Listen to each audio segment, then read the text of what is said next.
Hey, Pardon My Take listeners, you can find every episode on Apple Podcasts and Spotify.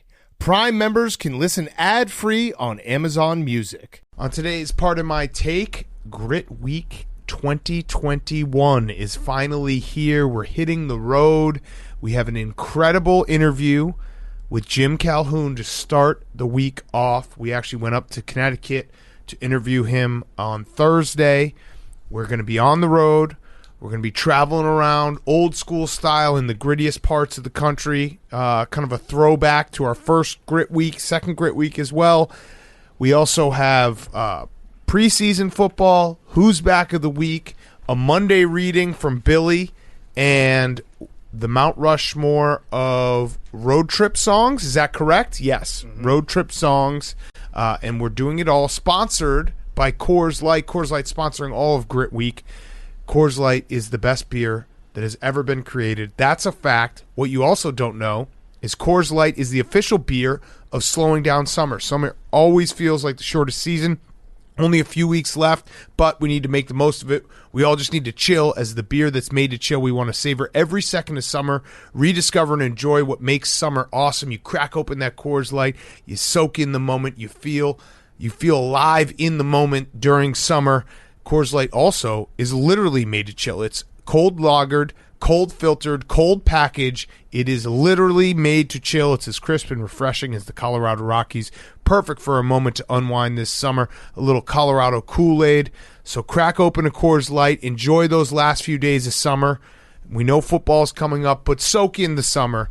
Coors Light is the best beer ever. It's the official beer of slowing down summer because it's the beer that's made to chill. We want you to savor every second of summer. Get Coors Light in the new look delivered straight to your door with Drizzly or Instacart by going to CoorsLight.com/take. Celebrate responsibly. Coors Brewing Company, Golden, Colorado. If you want to support us, if you want to support Grit Week, crack open an ice-cold Coors Light because they are supporting Grit Week and they're sponsoring all of Grit Week. Okay, let's go.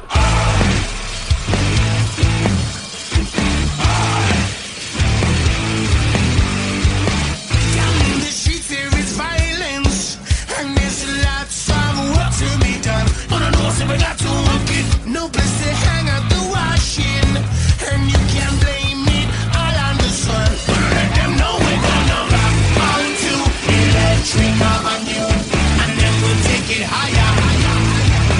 We're gonna rock onto Electric Avenue. Let's do rock and rock, we'll take it higher. I'm so hot like a soldier, and I can't afford a thing on TV. You know you want me to say, Lord.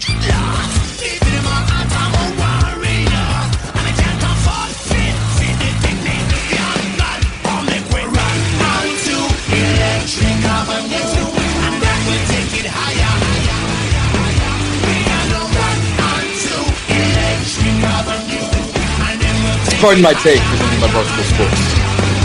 Welcome to Pardon My Take, presented by Coors Light. It's the official beer of summer. It's also the official beer of Grit Week 2021. Today is Monday, August 16th, and welcome to Grit Week. Did we do the special Grit Week music? Yeah, we did. Yes, the special Electric Avenue. Yeah. Who's that? Is that Power Man 5000? A little PM 5K? Who knows? Who cares? It's fucking Grit Week. And guess what? Football is back. Football is all the way back. It's sponsored by Coors Light. Big guy. I don't know if you've seen these new cans. I have.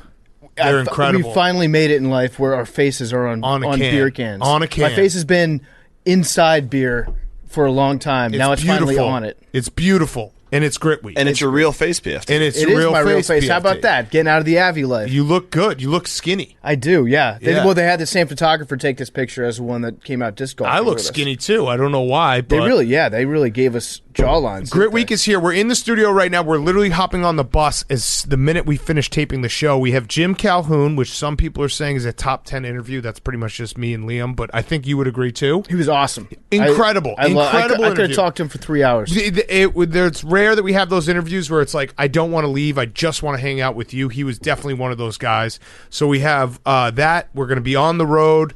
We're going to be out. We're going to D.C. We're going to Pittsburgh. We're going to Cleveland. We're going to Buffalo. We'll see if you see the van, if you see the RV on the way, give us a honk. It's a silver bullet. So it is literally a silver bullet. It's wrapped in Coors Light. We look awesome on it. But yes, preseason football is here. Are we overreacting? Oh, yeah, for sure. But I think you only have to react in the preseason. Everything's overreaction. I do have my list of rookie rankings. Well, if Justin Fields isn't number 1, then I don't know what you're doing. Okay, well, no, he's 1A. He's tied for 1A. Okay. Number 1 is the guy that thought that he actually became Aaron Donald while wearing an Aaron Donald jersey. Yes, with the woman who threw a full drink at him with his back turned, and then he decided to take on the entire row in front of him. That guy had the off-white Aaron Donald jersey. Probably the only person that owns that ugly ass. That's the one that has like the 17 different fonts on it. Yes. So he showed up wearing the Aaron Donald jersey, and he became Aaron Donald. He was like, "Oh, you're going to triple team me? That's fine. I'll take you guys all on." The lady, the ultimate agent of chaos, who just lobs a Diet Coke over the top, hits the guy, and then he just goes fucking berserk. Crazy. That guy, and he kind of did get his ass kicked. He did. But in a hilarious way. They're punching his butt. It was body shots. They were literally kicking his ass. Some men pay good money to go to Thailand and have that same procedure done on them. Yes. So the Chargers played the Rams. These jerseys make no sense. I saw a picture afterwards of like Northwestern players. I think it was actually Coach Fitz tweeted out like Northwestern NFL players, and I couldn't figure out who was on the Chargers and who was on the Rams because they're wearing the same jersey. Yeah, it was ridiculous. But yeah, as far as the actual rookie rankings go, I think it's a tie between Trey Lance, Justin Fields, Mac Jones, and Kellen Mond. Well, if we're going just based on yardage and having to throw a touchdown pass, then Justin Fields is number 1. And I'm not going to overreact. And Big Cat, he did run for a touchdown as well. So I'm not going to overreact. I'm going to be cool with it. Nice dab sneeze there, Billy. But it was fun. It made me feel alive. I have one problem with the preseason, though. I think that the preseason should mimic the regular season in that we should have a full Sunday of football with a red zone to get us ready. Because, like, the random start times and, like, it's Sunday, that's normal. Sunday at 1 is a game. But there was a Thursday night game. There was a Friday night game. There was a game on Saturday at 1. There was a game at 4. Let me actually practice what it feels like to get up on a Sunday and get my body ready and watch every team play. It's preseason for us fans as well. But it just comes at all times. In the rhythm. I need to get in the rhythm. They need to have all the games on, at least in like an easy way for me to watch. I'm sick of having to look up every single time, like, how do I watch this game? What illegal site can I stream this game off? Right. It's tough. It's tough for us on fans, but you know what? This is our version of two-a-days in the offseason. This is how we get ready during training camp. Tim Tebow got a target. That was it? Well, that wasn't it. He also had a devastating crackback block. Tim Tebow, you know what? For all the people had a great time making fun of Tim Tebow because, maybe he missed his block and maybe he hit his own teammate harder than he blocked the real guy, but he did his job. He set the edge. That's a plus play, as Danny Woodhead said. Yep. So, I don't know. I'd like to see Trevor Lawrence maybe target Tim a couple times. He did once. Yeah, but then so that counts. Tavon Austin caught the pass. Yes, stole it from him. Tim Tebow should get a half a reception for that. There was a lot of overreacting, myself included. But there's a lot of talk too that like maybe this is the best quarterback class of all time.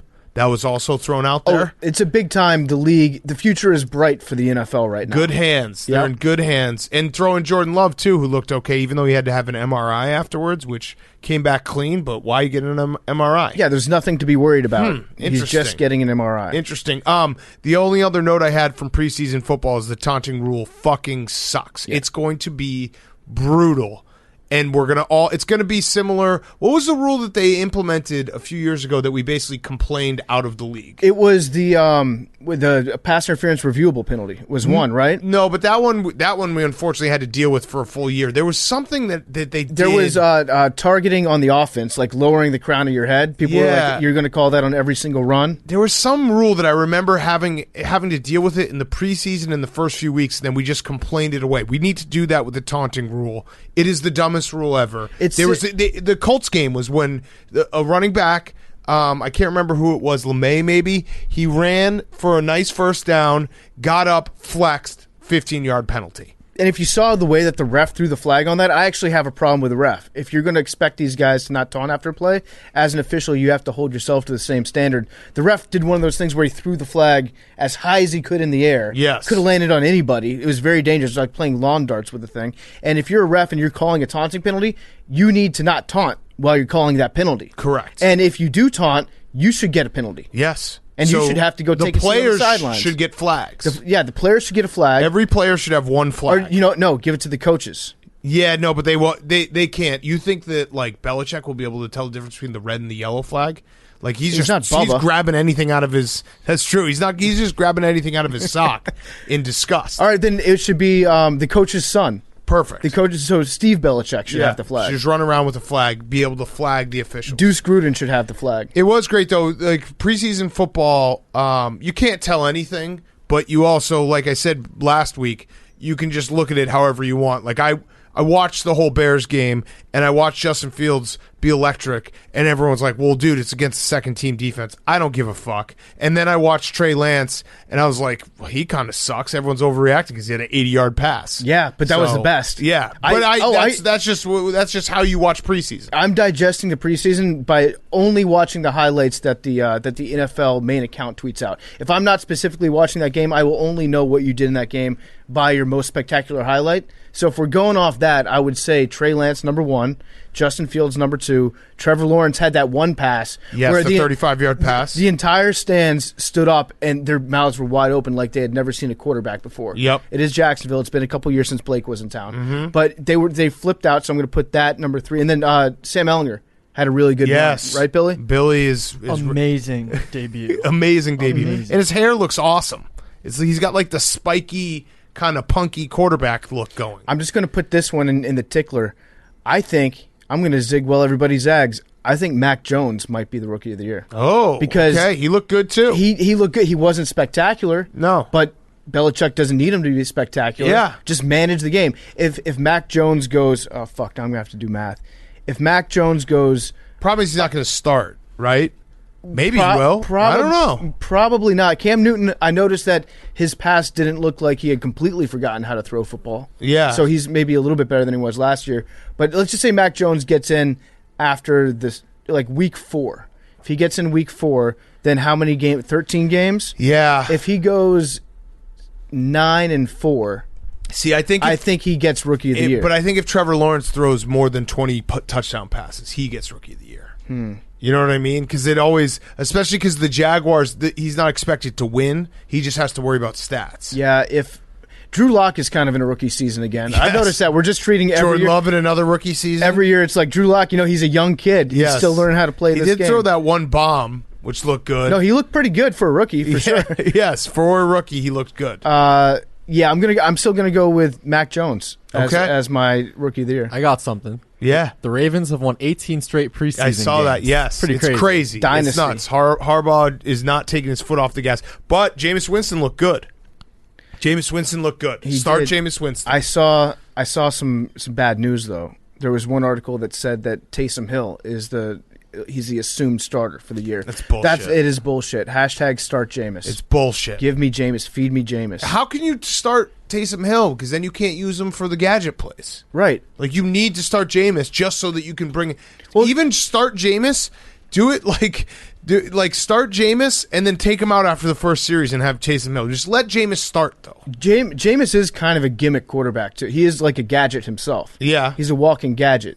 They're both changes of paces from each other. Right. So so that's what I'm saying. Like, go old school like college football. Let them split it up by quarters or drives. Why don't we have them both on the field at the same time? That works too. They did that last year with Drew Brees and Taysom. Yeah. Yeah, you can absolutely do that. All right, anything else? I mean, it's fun to see football.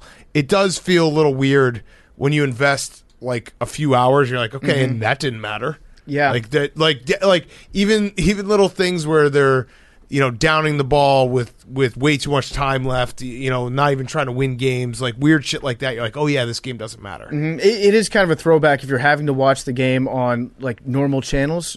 By normal channels, I mean not the Red Zone. Yeah. So if they're airing like a game on NFL Network and then a game on CBS, having to time the return from commercial break thing, where you get back to the game right before the snap happens. I'm really good at that. I haven't gotten to flex that muscle in a long time because I'm a Red Zone guy for the most part, and when we're in the office, we've got all the TVs set up.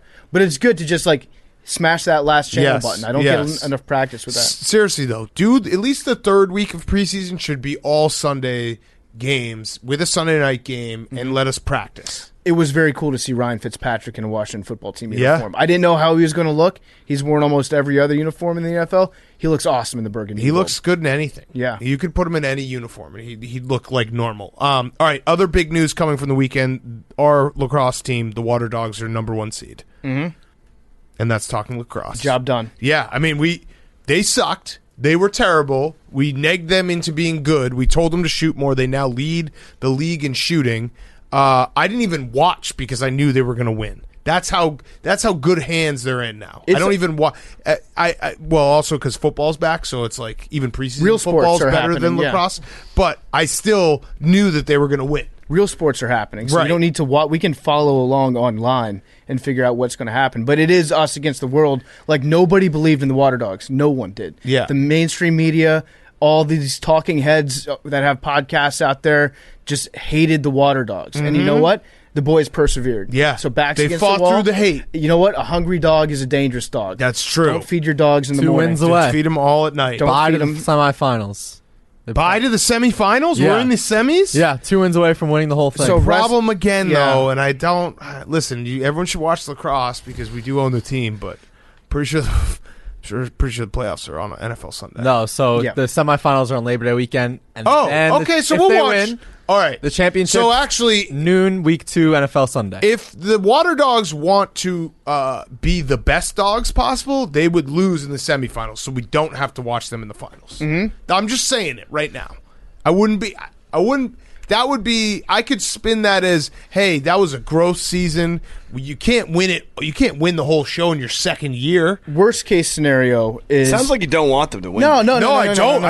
I just said I do not. I think don't about want to this. have to be burdened with them on an NFL Sunday. Worst case scenario is they win the semifinals, they make it to the finals, and then they embarrass us on an Yeah. NFL Sunday. Yeah, but and then it throw starts us at all the noon. way off when we're having to like get focused and think about what we're going to bet on for the afternoon games. We can't be dealing with the mental anguish of our Water Dogs shitting the bed. I'm no time expert, but doesn't football not start till 1? Football starts. And what at time's the 1. game? the championship game's at noon Eastern. So can they get the game in 45 minutes? You can get a halftime. Get running Well, clock. If they could get the game in Let's get a 45 running minutes, clock I'm in. going. I'm in for Yeah. that game. Just hurry it up. If they get to the championship, can Jake and I go? Yeah, sure. Yeah, whatever. I don't care. It's NFL Sunday. That would be the dumbest decision of your life. You can go, but you'll be fired just for making a terrible choice. Billy, Yeah. PMT is our obligation. Well, I know, but we'd be back by. when? Yeah, Billy, you'll be back. You'll be right on time. You can go. You can have fun. go. Yeah. I will just judge you as a human being. I'll put it this way. We'll have it on I was going to say a TV, but we're not. We'll have it on a laptop if they get to the finals. I don't think that anybody should watch the finals unless Jake is announcing them. Oh. I Play a little personally- hardball with them? I might boycott I still the wouldn't finals. watch it because it's NFL No, Sunday. I'll but watch yeah. it. We'll put it on one of the televisions if Jake I mean, is it's announcing. either me or Siciliano. Oh, God. Lacrosse or Sicilian. Rock in a hard place. Yeah, Jesus Christ. The devil's Make it choice. tough. Death? Is death an option? If you want. Okay. I did notice that our friend Randy Scott at Suey ESPN Bird? had some Yeah. bad words to say about us. Yeah. Said that ownership was Suspect. suspect. Randy, listen, we're on good terms with you, Randy. We like you, Randy, but we will turn on you so fucking fast. We'll put you in that Siciliano bucket. Yeah. You're gonna get an opinion about you, which you don't Yeah. want. Which is an opinion about you. Right now, is my opinion of Randy Scott is he's a nice guy. Yeah. Good I like guy. I like Randy. Good guy. But I don't love you. If I have to think about you, Randy Scott, like for more than a minute, it's gonna get bad. It's gonna turn bad on you fast. Yeah, we're not suspect. Suspect of being great owners. It's us against. You know what? It really is. It's not even the team against. It's me and you against the world. Yes, at this point, absolutely. Hank is too. Hank's an and owner. Hank, we've got ESPN hating on us. We've got our own Twitter account, fucking being part of the lamestream media hating on us. Are you not? They're fake news. Are you not an owner? Hank, are you an O-word?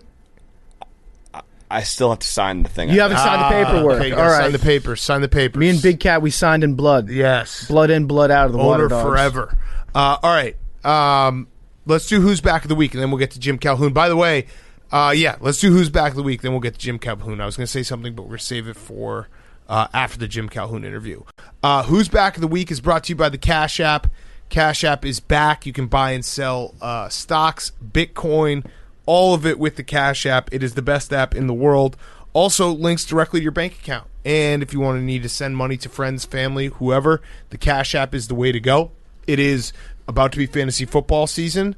I don't know if I'm allowed to say that you can play for money, but if you can and you want to use the Cash App, it's super easy to send money to people, and you can link up to people. It's very, very easy. So invest through the Cash App, buy and sell Bitcoin through the Cash App. Download the Cash App and enter referral code Barstool. You receive $10, and they will now send $10 to ASPCA when you download Cash App from the App Store or Google Play Store today. Here's a little fun thing I just thought of. For your fantasy league, you should send the money to whoever's running the league. They should use all that money and buy Bitcoin, and then it's just another. It's like, who knows at the end of the season. I kind of like that. Yeah. Or Doge. Yeah, like what's good? No, we're not pumping that anymore. Doge is up. It's back. It's back. Dude, Doge is up Did like Elon do the tweet? 20% right now. Mark Cuban did the tweet. Fuck yes. Mark Cuban's been gassing the shit out of Doge. That Very was a good really boy. smart thing I just threw out there that I hope that I'm allowed to say. Okay, who's back of the week? Henry. How's your wiffle ball game? We lost in Sweet 16. God damn it. Good run, though. But you've won it before. We've won it before. It's an extremely hard tournament to win. How many... What was the youngest person you played against? Probably like 18. Really? I thought you played against some like 13-year-olds. No, it's gotten more competitive over Okay, the years. all right. There's probably like, I don't know, it's a 64-team tournament, so there's probably like 10 teams of like young people, some teams with all girls. But no, I also was gone for most of the day. I came back for the playoffs. Are there any brawls? One playoff game. There actually was a brawl. There was an old guy. Hell yes. Absolute asshole. He just throws too hard. It's a charity tournament. Everyone's like, dude. He's playing with his two sons. Like, dude, what are you doing? We've had problems with him in the past. That guy whole big thing. He lost the championship, though. Do you know what, though? I respect that guy because he's got issues that he has unattended for many, many years, and he just takes them out in a charity wiffle ball tournament every year. That guy and his family, they're the O'Doyle family. Yeah, pretty much. But you know what I mean? Like, he probably should have seen a therapist a while ago. He has decided not to. Go to BetterHelp if you want to. No, just watch Ted Lasso. Yeah, or watch Ted Lasso, or follow our friend BW Carlin. It's okay to not be okay. Or you could just go to a charity wiffle ball game and fight with everyone and throw gas. Yeah, just throw absolute gas. It's either or. Yeah, it's either or. You don't have to say it's okay to not be okay because I think there's a better way around that. It's just saying positive vibes only. Yeah, positive vibes only. So if you say positive vibes only, then you don't even have to worry about not being okay. Yep. Shout out to the Connor brothers, back-to-back champs. They were my neighbors growing up. Dynasty? I'm not going to say that I influenced them because I played with their cousins growing up and they were too young to even play and they just watched us. I'm not going to say I inspired their passion for the game and I'm the reason they won back-to-back championships. Mm-hmm. But I kind of am. Dynasty? I like that. They've won 2. There's been a couple back-to-back champs. I don't think anyone's won 3, so okay. We'll see next year. Interesting. You're like Jimi Hendrix to John Mayer. If it weren't for you, there would be no them. Mm-hmm. Pretty much. It's beautiful. But speaking of brawls, fights in the stands, we talked about it before, but the video is great. The lady, it's one of those things where you see the video and then the other video comes out of the lady just taking the Coke and throwing it and just literally just a match throwing it into a gasoline thing and just turns into a brawl. The guy put up a good fight. He had the upper ground and he was... I don't know what you would call his punches. Well, he did a full it was like a windmill. Yeah, he punched 4 people with one punch. He did a full, like, how can you slap backhand across the entire row. I also... listen, there's going to be fights in NFL stadiums, but it felt a little wrong. Like, that stadium's new. It's like going to a new house and ruining it. You know what I mean? Wait a couple years. Let it like work itself in. You know what I mean? When you see a fight in like the Oakland Coliseum, you're like, okay, this makes sense. Or in Philadelphia, but like this one, but it's like who's? It's a new house. Take your shoes off. Yeah, but whose house is it? Yeah, that's true. They're trying to figure that out. Yeah. So I actually think that. But I think it might have been Rams fans on Rams fans. Fighting in public should be allowed as long as you all agreed no face shots. Mm-hmm. You should be allowed to just body everybody up all day long. It's called the we all have to go to work on Monday rule. Exactly. Yeah, kidney shots, that's fine. Wedgies, break a couple ribs, go for it. Kick some shins. Maybe one knee to the balls. That's okay. Mm-hmm. In the late stages of the fight. Yep. But yeah, that's pretty much it. All right, cool. Good. Who's back? Awesome. PFT or who's back? Appreciate it. My who's back the week is the Taliban. Yeah. The Taliban's back big time. Unfortunately, they are. So the United States were evacuating Afghanistan. The Taliban is in the process of taking back over the country. Hank's shaking his head like, no. No, I'm not. Yeah, it's true. Is this hard factor? It's true. Yeah. No, I mean, are you saying the Taliban's not back? Did they ever leave? No, well, good point. So good point. So Hank. probably Hank's actually a scholar here. This is way too smart of a subject threads. for us to really understand. The best way to describe it would be through a series of The Office gifs. So if you were to describe the Afghan war, We were Michael when the fire came. Michael went, well, initially, we're Michael when the fire came at first, and then we were Kevin spilling the chili, and then we were Dwight and Michael raising the roof after we won, and then Michael snip, snap, and then Michael showing off his tiny little television, the R. Kelly television, and that's Obama's drone strike program, being like, I got this. And then at the end, it's... How long did you think about this weekend? I thought about it on the way into the office. Got it, okay. And then at the end, it's the senile old CEO getting pushed out, and that's Joe Biden, and the Taliban is now hosting the meeting. Got it. Boom. That's all you need to know about Afghanistan. Okay. So, yeah, the Taliban is back. PFT is celebrating. Also, my other who's back is just baseball.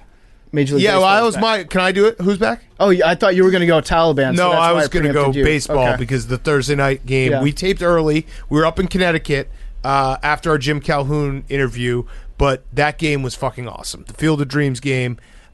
It's rare that baseball does something that everyone is like, holy shit, this was incredible. They did it. That was fucking sick. And the uniforms were awesome.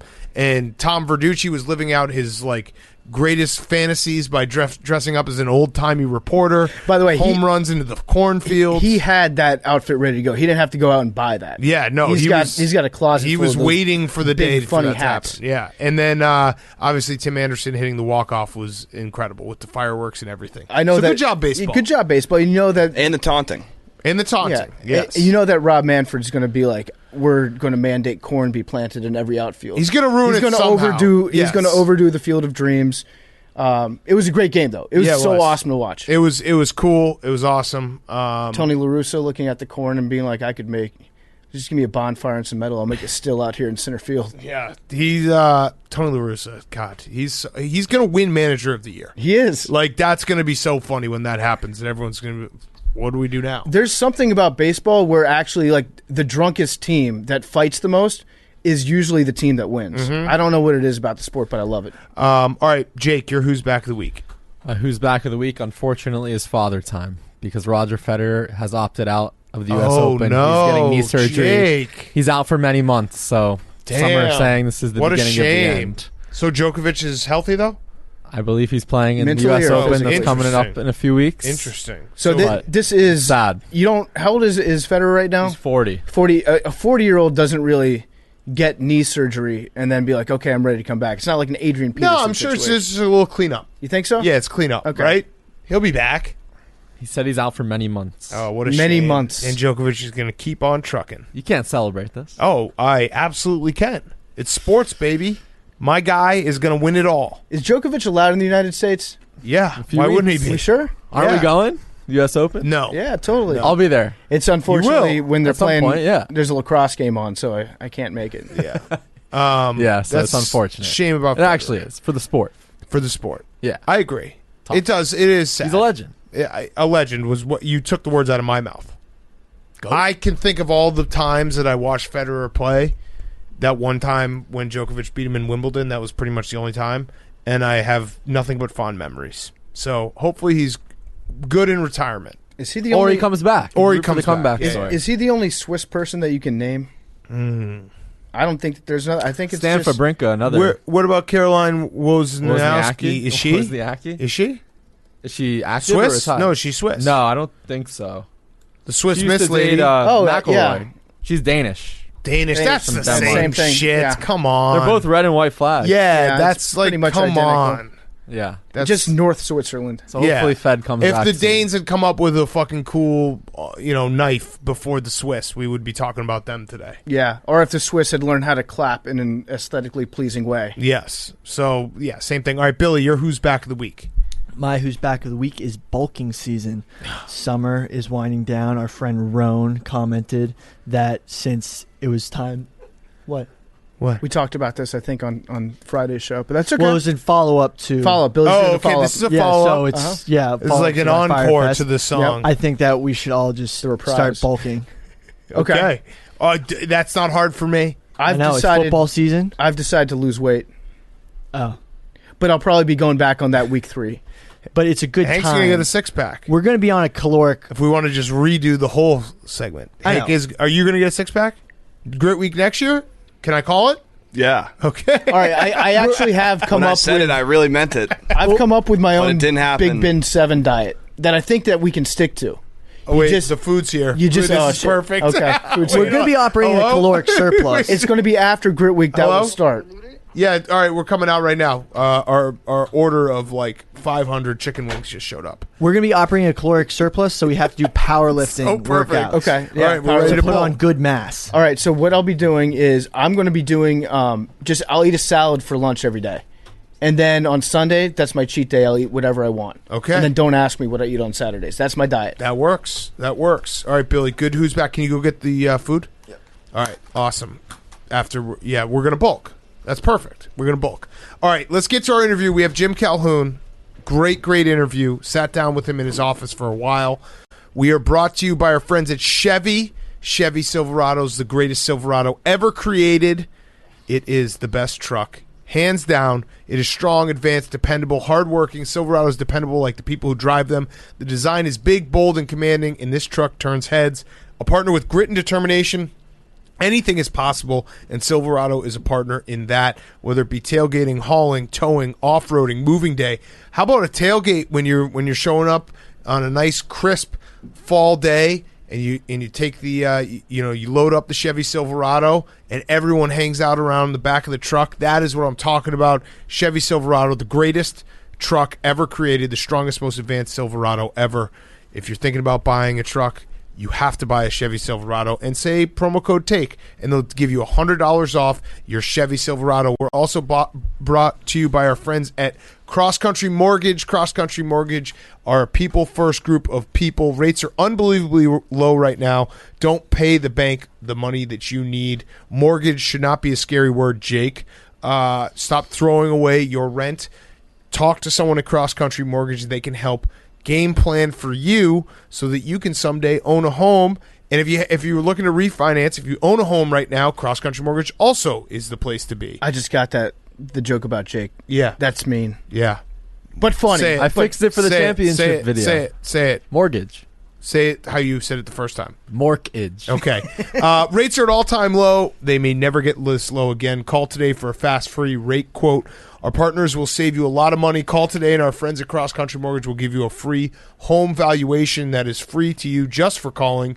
Just like the all-star athlete, Cross Country Mortgage pushes themselves through the entire lending process. If they get blocks, they figure out ways around to get the ball over the line, so don't miss the window as rates are expected to creep up. Reach out to them and see what they can do for you, and when you connect with Cross Country Mortgage, tell them Barstool sent you. Go to crosscountrymortgage.com/Barstool to learn more about your future home buying experience or refinance your current mortgage. Cross Country Mortgage LLC, NMLS 3029. All loans subject to underwriting approval, www.nmlsconsumeraccess.org. Okay, here he is, Jim Calhoun. Okay, we now welcome on a very, very special guest. It is Basketball Hall of Famer, three-time national champion. I know you're going to want me to list the Big East championships, too. By year, please. Yes, so 10 Big East regular season, 7 Big East tournament. Because I think, we'll get to it, but I think that actually might mean more than the national championship deep down.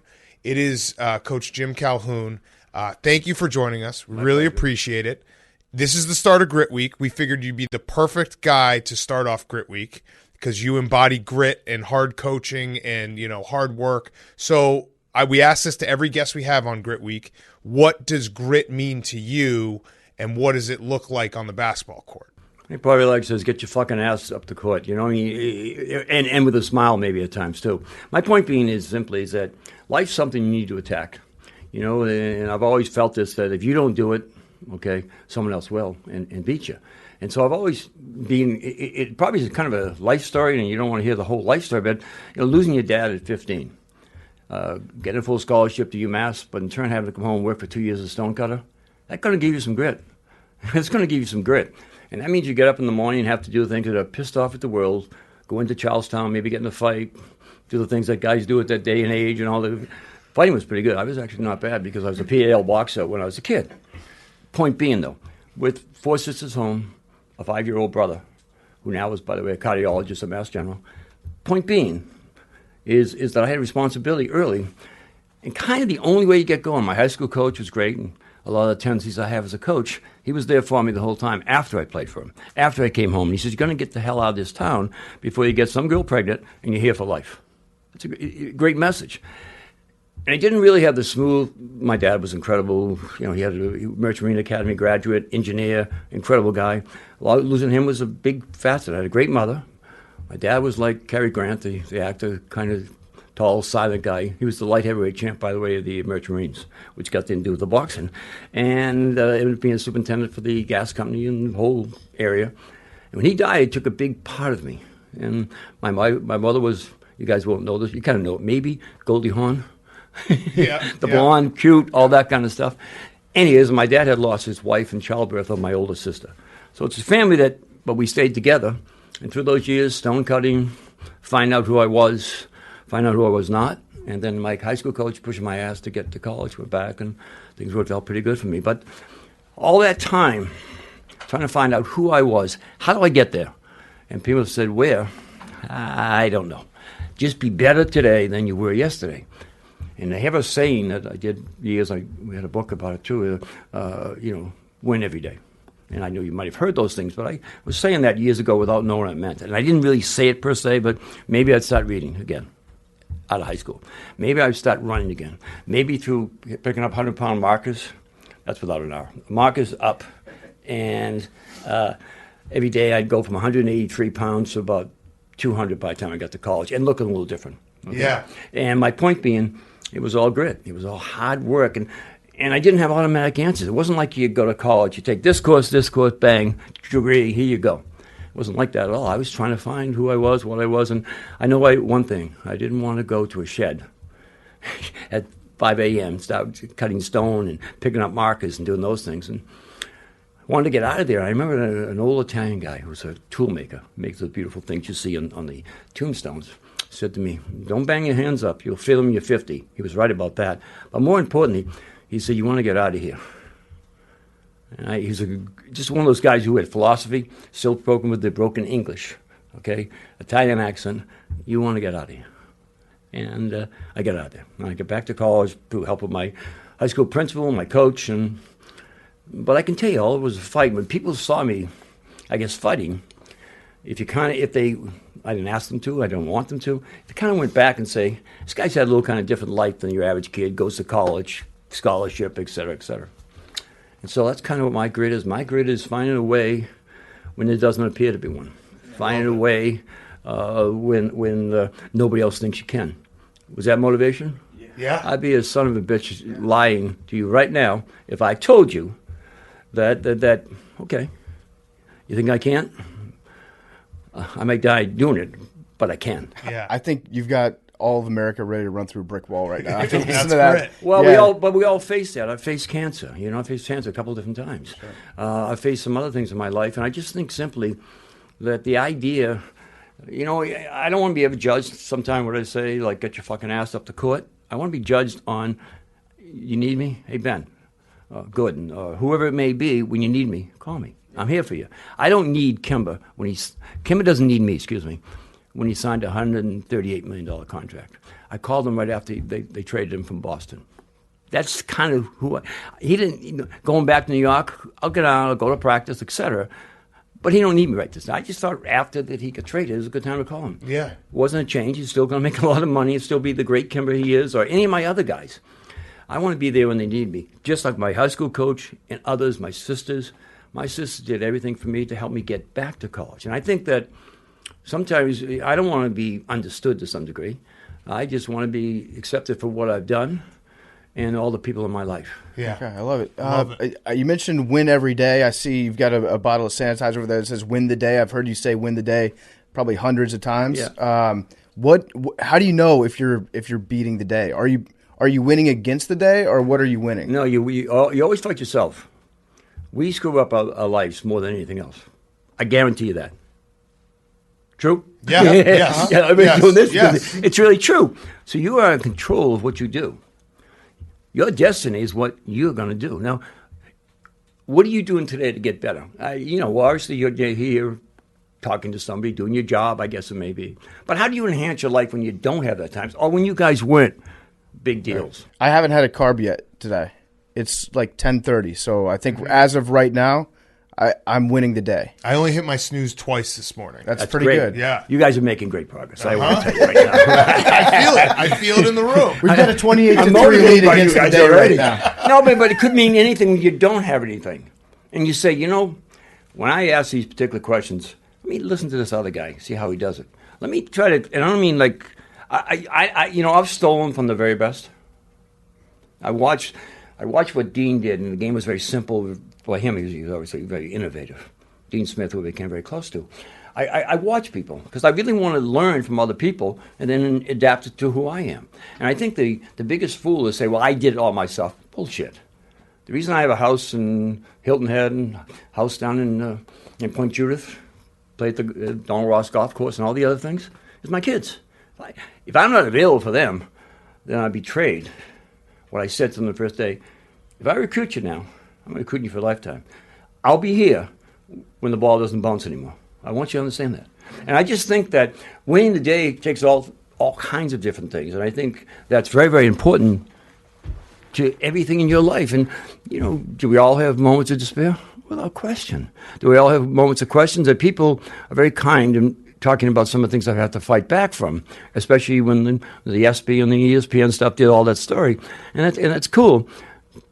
But we have moments of, in a car someplace saying, what the fuck? What the? Here I am, 79 years old, driving to St. Joe's to coach a game. Yeah. And then I realize that these kids, that they need me. Well, I don't know if they desperately need me, but I do know this much. I had good people at a point in my life when I used some direction. And for a lot of my players, they have some of similar circumstances without having male or other type of leadership in the house. One of my kids, quite frankly, family lives quite a distance from here. You don't have any place to go. And I think that's really important. I think, and when I get satisfaction, you said, what's a win? That might be a win. Yeah. Like that phone call. Hoping these guys, someone's talking about here because we're in our women's program and trying to get the kids more help. I said, understand, these dudes are going to be different. He's not going to be Sally from Simsbury. He's going to be a kid from the hard inner city who's trying to, in many ways, at times get over. Yeah. You don't understand that. And because that's the way to get by. I had one time went from like the kid in the block whose family had one of the first TVs. I know it makes me ancient because I am. But my point being, to a guy then who didn't have much money. When my dad had died, it wasn't like all the stuff, the pensions didn't work. I mean, all that. My mother having a very difficult time. We had some really, really, really difficult financial times where things didn't go well at all. My mother was still a saint. Yeah. And my point to all this simply is that if you can be there for somebody, that's a big deal, by the way. Yeah. One person. If you can be there for them. I'll tell you one thing you don't realize. About 2013, they had a testimony to our program and what it did. And all the guys show up. High school teams I coached, kids from Northeastern University where I coached, and a whole bunch of my former players. When they started telling stories, my throat got dry. My eyes filled up. Because they told me things I didn't know, things I might have said to them that helped change things. Mm-hmm. Things I might have kicked their ass. Said, don't you bring your fucking ass back into this gym until you understand it's you that's fucking you up. Do you understand me? It's you that's screwing this whole deal up. I'm here for you. And I'll be here for you now. But as soon as that ball stops dribbling, ain't going to be nobody there for you. It's a whole new game, man. And I just think, so it might be love. It might be a different kind of expression of love, but you got to be there for them. So I think that's love. Yeah. I think that is a very pure definition of love, actually. It's no hey, question. I'll tell you the truth when you need to hear the truth, and if you fall in hard times, I'm always going to be here. I think that's as close to love as anything that you can get. I agree 100%. And it's easy to come in and say, hey, you're wonderful, you're great, you're the big cat, whatever it may be, but man, you got to understand, you're fucking up. You're screwing this whole deal up for no reason. Yeah. For no goddamn reason except your own. And then, I'll tell you, a number of years ago, it's kind of a correlation, and I get on the kids during the game, but it's all instantaneous. Understand, right after that, next play. And I found out you could open people's ears. So you come over the sidelines, you can tell them hot. You just went for a steal, the guy went and dunked. First thing I say is, you know what? You're one of the greatest players ever coached. Your ears are out here someplace. Instead of you lazy son of a bitch. Okay? But your ears listen. Then you say, you lazy son of a bitch. Right. Okay. But you understand the point I'm making? I found out that when people hear kind of what they want to hear, and then the message comes afterwards, if you start off with this, and that, it doesn't. And I want to tell them they are special. You're all special in your own particular way, but you screw up too. Mm-hmm. You know, and I'm not, you know what? I'm the one guy who, when I say I'm going to coach you, I take it seriously. Yeah. I take this shit really seriously. Yeah. It's called a shit sandwich, where you give them something nice, the ugly truth, and then something nice on the other end. On the way out. Dessert at the end. Yep. Yes. So I want to talk about Big East basketball. I know you're, like I said at the start, I think deep down you might be just as proud, if not more proud, of the Big East titles than the NCAA titles, because that stretch of Big East basketball, when you had so many legends, Hall of Famers, Hall of Fame coaches, Hall of Fame players playing in the league. So you built UConn. You know, you came to a program that was not a lot, and you made it a lot. What was it like in that era of coaching against Hall of Famers and building a program and watching other guys build programs like all around the league, like in terms of toughness and what it was like to coach against those guys? The first meeting I went to, we were very successful at Northeastern. We went to NCAA tournament 5 out of 6 years. I had really good teams. I mean, we beat a great St. Joe's team, 29-1, and you know we had success. Okay, we beat Fresno State with Rod Higgins, and then lost to Utah. So you know, we had really good players and got really good. So I go to UConn, and the first coaches meeting. It was actually in Puerto Rico. Still remember it like yesterday. You walk into the room, there's Rolling. There's Louis, hey Irish. That was his name. He never called me Jim, never coach, called me Irish. Anyhow, and so, and Rolling walking around and everything else, and Bettino, who I don't like, he doesn't like me, and that's cool. Mm-hmm. Tell you one thing, a man can coach. Yeah. All the other bullshit Definitely. aside, Yeah. you know, if you bullshit? play for him, if you play for him, you got a chance to win. Yeah. I mean it honestly. You know, once again, you don't have to love everybody. Yeah. PJ Clismo, who was our social leader at the time, one of the greatest guys. He was a bachelor. You know, a friend of mine from Nike went to his apartment to go out to eat someplace, and he saw on the desk some mail. There were 2 Nike checks for the past 4 months. He just went to his house, and he was a bad known to run his life. Right. He does now. But anyways, all the guys, Jimmy Boeheim, and anyways, I only got a birdie. I'm sorry for Boeheim. Come on, man. Whatever the case may be.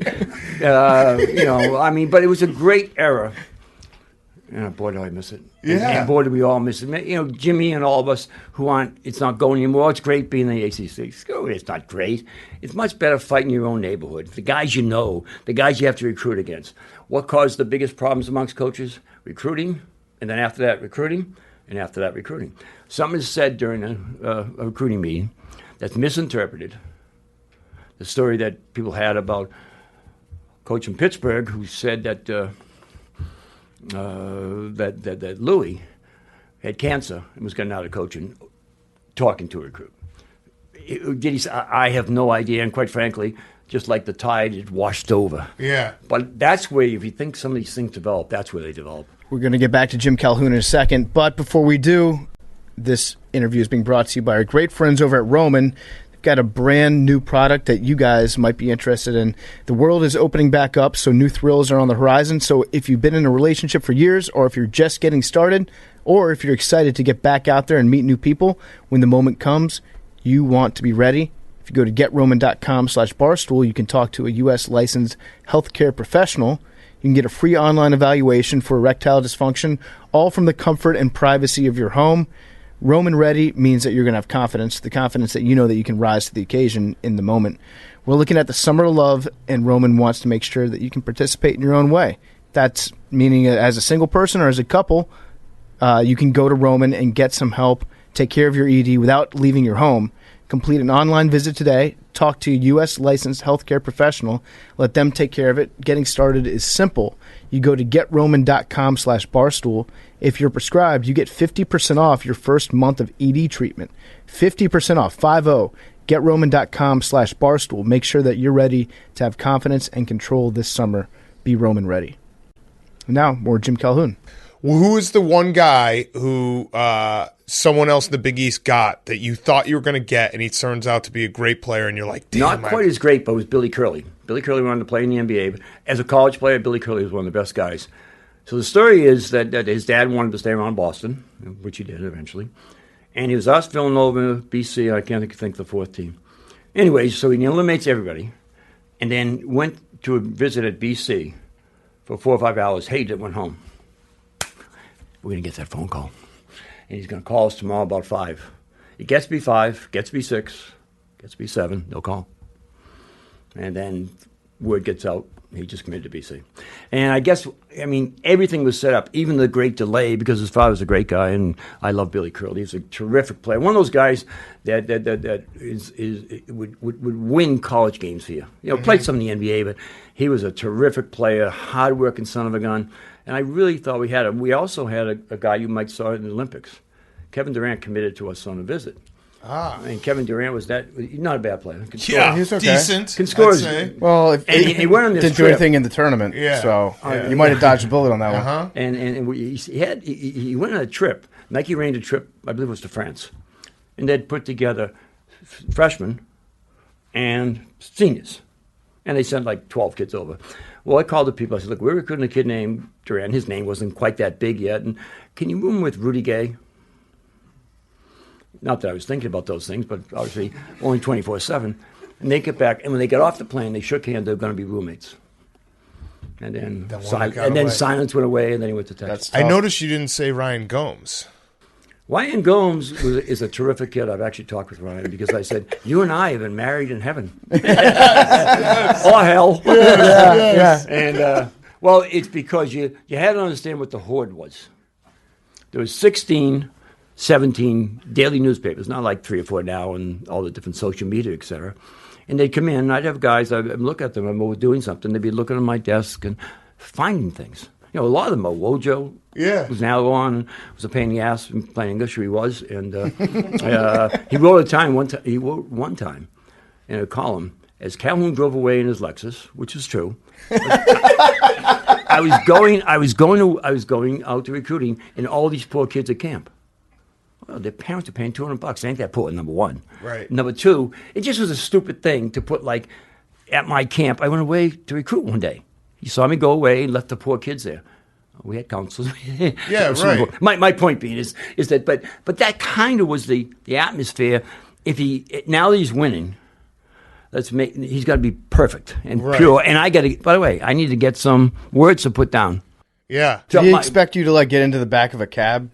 No, it wasn't just saying that. I was saying I was leaving the kids kind of afterwards. In the Lexus, he put clearly. Right. But he also thought, maybe I should stay at the camp all day. I know, but I had to go recruit. That's our whole lifeblood. So you got to keep the machine going. Yeah. It is, any of these guys tell you it's 24/7. I think we all try to make it more than that. I think we try to make it, 26/9 if we can. Right. Because you can't find enough time in recruiting. And today, it's a little different. I'm not sure it takes as much time. It takes more awareness of every piece that's moving. I have no idea. When I see, 1,500, 1,600 kids transferring? Yeah, no, it's a different game. Well, it's a different game, but I don't think it's a good game. And I don't mean to say the game. When kids compete, the kids compete. I still love it. When my kids play out here, they want to win too, And so you still have some of the same things. The problem is, are we in fact making? And once again, I know some. We took, I think, in 26 years, 3 transfers total at UConn. Not that I feel building a program. The guy who's got it right is Jay Wright. Yeah. He discovered it through injuries, playing small, 4 out. Because Jay's one of my favorite people of all time. He's a great guy, great coach. I don't like the son of a bitch because he's too good looking with the nice suits and the money, all that bullshit. But I keep telling him, you're not Judge Clooney. Just understand that. Yeah. Okay? So the Big East, obviously, you've got a bunch of coaches in there, all coming up at around the same time. You refer to each other sometimes as being friends, but are you really friends with a Boeheim or John Thompson? John Thompson, God rest his soul. John Thompson and I are very close. When I was tried out for the Celtics, I was a free agent, and I tried out for the Celtics, and I'm going to stay over at Camp Millbrook down in Marshfield, Massachusetts. Red would have his, quote, glamour camp down there. Red wouldn't pay for anything. So therefore, you worked. Bob Branham played for the Celtics, ran it, and you came down and you scrimmaged. And then, so we scrimmaged, and I'm going to go and take a shower, and I walk into the door. It was covered. It was John. Yeah. All 6'11", 300 pounds of him. Yeah. And from that time, we became pretty good friends. And when we had a problem with Alonzo and the Dove Hennefeld, where they were called supposedly names, I don't know what all happened. We put them on the phone late that night. That's how it was done back in the day, too. Yeah. But friends. Friends is a funny word, I only have a couple really real friends. I mean, I have a lot of acquaintances, people I like. I hope they like me. But friends are a hard thing because you're doing something hard. It's not quite like boxing in the sense while you're in the ring, you're trying to kill a guy, okay? But it's like boxing. While you're there coaching, I mean, it's competitive. And it's not being a good person. You still can be a good person. Just, I'm going to try to run my damn program. I don't give a shit what you guys, I'm going to run my program. Are you going to bump heads? Oh, without question. I mean, it is so set up. When we first came to UConn, we did something different. The best kids in the East we couldn't get, even out of Connecticut. Some of the great Charles Smith and some of these guys all went out to BC, Villanova, other places. So I said, we still get them, though. You start thinking, where'd they come from? They came from Louisiana, Seattle, Washington, Dalzell, South Carolina, Ray. You start going where the players came from. We'll find another way. We talked before. I'll find a way to get players to become at that time, find a way, the Southeast Conference of football and the Big East basketball, the two hottest things I've ever seen at that time. Yeah, 6 out of 9 of us are in the Hall of Fame that coached in my first crazy. meeting. And, I mean, like, as you said, legendary guys. I always respected Rolly. He wasn't my favorite guy, but I'm sure I wasn't his. But my point being is that, boy, could he coach with a clock. Yeah. The moment the clock came, he became problems. And I don't mean he could really coach. Yeah. And everybody in that league could do something. You know what I'm saying? There was nobody that lasted long if you couldn't do something. If you couldn't get players, if you couldn't coach them up once you get them, if you couldn't motivate them, you said, keep it going. Keep it going is much more difficult than building. Yeah. So was there ever a time when you were approached by an NBA team that wanted you to come, and did you ever actually give it like serious consideration? Maybe I can coach in the league. Well, Richard Hamilton was the first draft choice, and I remember going down with the people from Washington and Wes Unseld and people, and they said, would you like to coach? And Wes was living out on the farm and just an incredible guy and great player. And, the more I thought about it, and for once I was rational, my ego said, yeah, I can coach these guys, but it's not my personality. My personality, they're not going to take me, get your fucking ass up the court. That's not going to happen. Mm-hmm. I'm a man coach. Yeah, you are. And secondly, coach, I make 3 times as much as you, and I'm 4 times more valuable. Point being, my best thing is to take my own life experiences and attach them to a college kid who might need me. Yeah. Not that I couldn't help guys. If I ever went to the NBA, I did think about a couple things about your job in the NBA is to help them make them great. Help to get the minutes. Help them get you got enough things there, a long career. Those things are right there. Yeah, that's your job. And you got to realize that. In college, it's getting them something they don't even know they want, a degree. Getting them things, maturity, a kick in the ass. All things that happen, some of the things that I aspired and did, because of my own life circumstances. I had plenty to build off. I tell my kids all the time that I want you guys to understand, there's nothing racial, there's nothing regional about poverty. I've been poor. They turned the lights up in my house when I was a kid. After my dad died. So like this poverty shit, I don't want to hear it. We got to find a way to get around it. Mm-hmm. I said, you're going to beat the man. You got to be somebody in position to get the man. Get yourself to that position, then you'll have a fair voice. That's an important thing. I had a great guy who eventually became the chancellor of UMass Boston, Keith Motley from Pittsburgh, one of the great people I've ever met in my life. Keith was a good player for me. He was 6'7", 240. He eventually got a black belt in karate. Not a guy to screw with. Yeah. And he just simply encapsulated what you're supposed to be. He eventually worked at Northeastern, eventually got his PhD, and we used to talk about this all the time, about all the different situations that can happen to you, like all of us. And I just think a lot of it's from your own life experiences, from where you're from. We were kidding one time. We had a dream down in Disney when I was at Northeastern. And the kids are in the store. And you know what's in the store at Disney, right? All the cameras. Mm-hmm. So we get out, go, let's get going, guys. All of a sudden, the people come out. Scary. Someone had put some things. And I'm saying, you son of a bitch. The kid, get over there. And Keith said, you stupid bastard, how'd you get caught? He's a guy with a PhD. His idea was the kid didn't recognize the room he was in. Cameras and all that stuff. Why'd you allow that? I was pissed he had committed theft. Mm-hmm. Keith was there that he'd been stupid in a social situation. We both meant the same thing, but from a little different background. Yeah. And I think that's really important.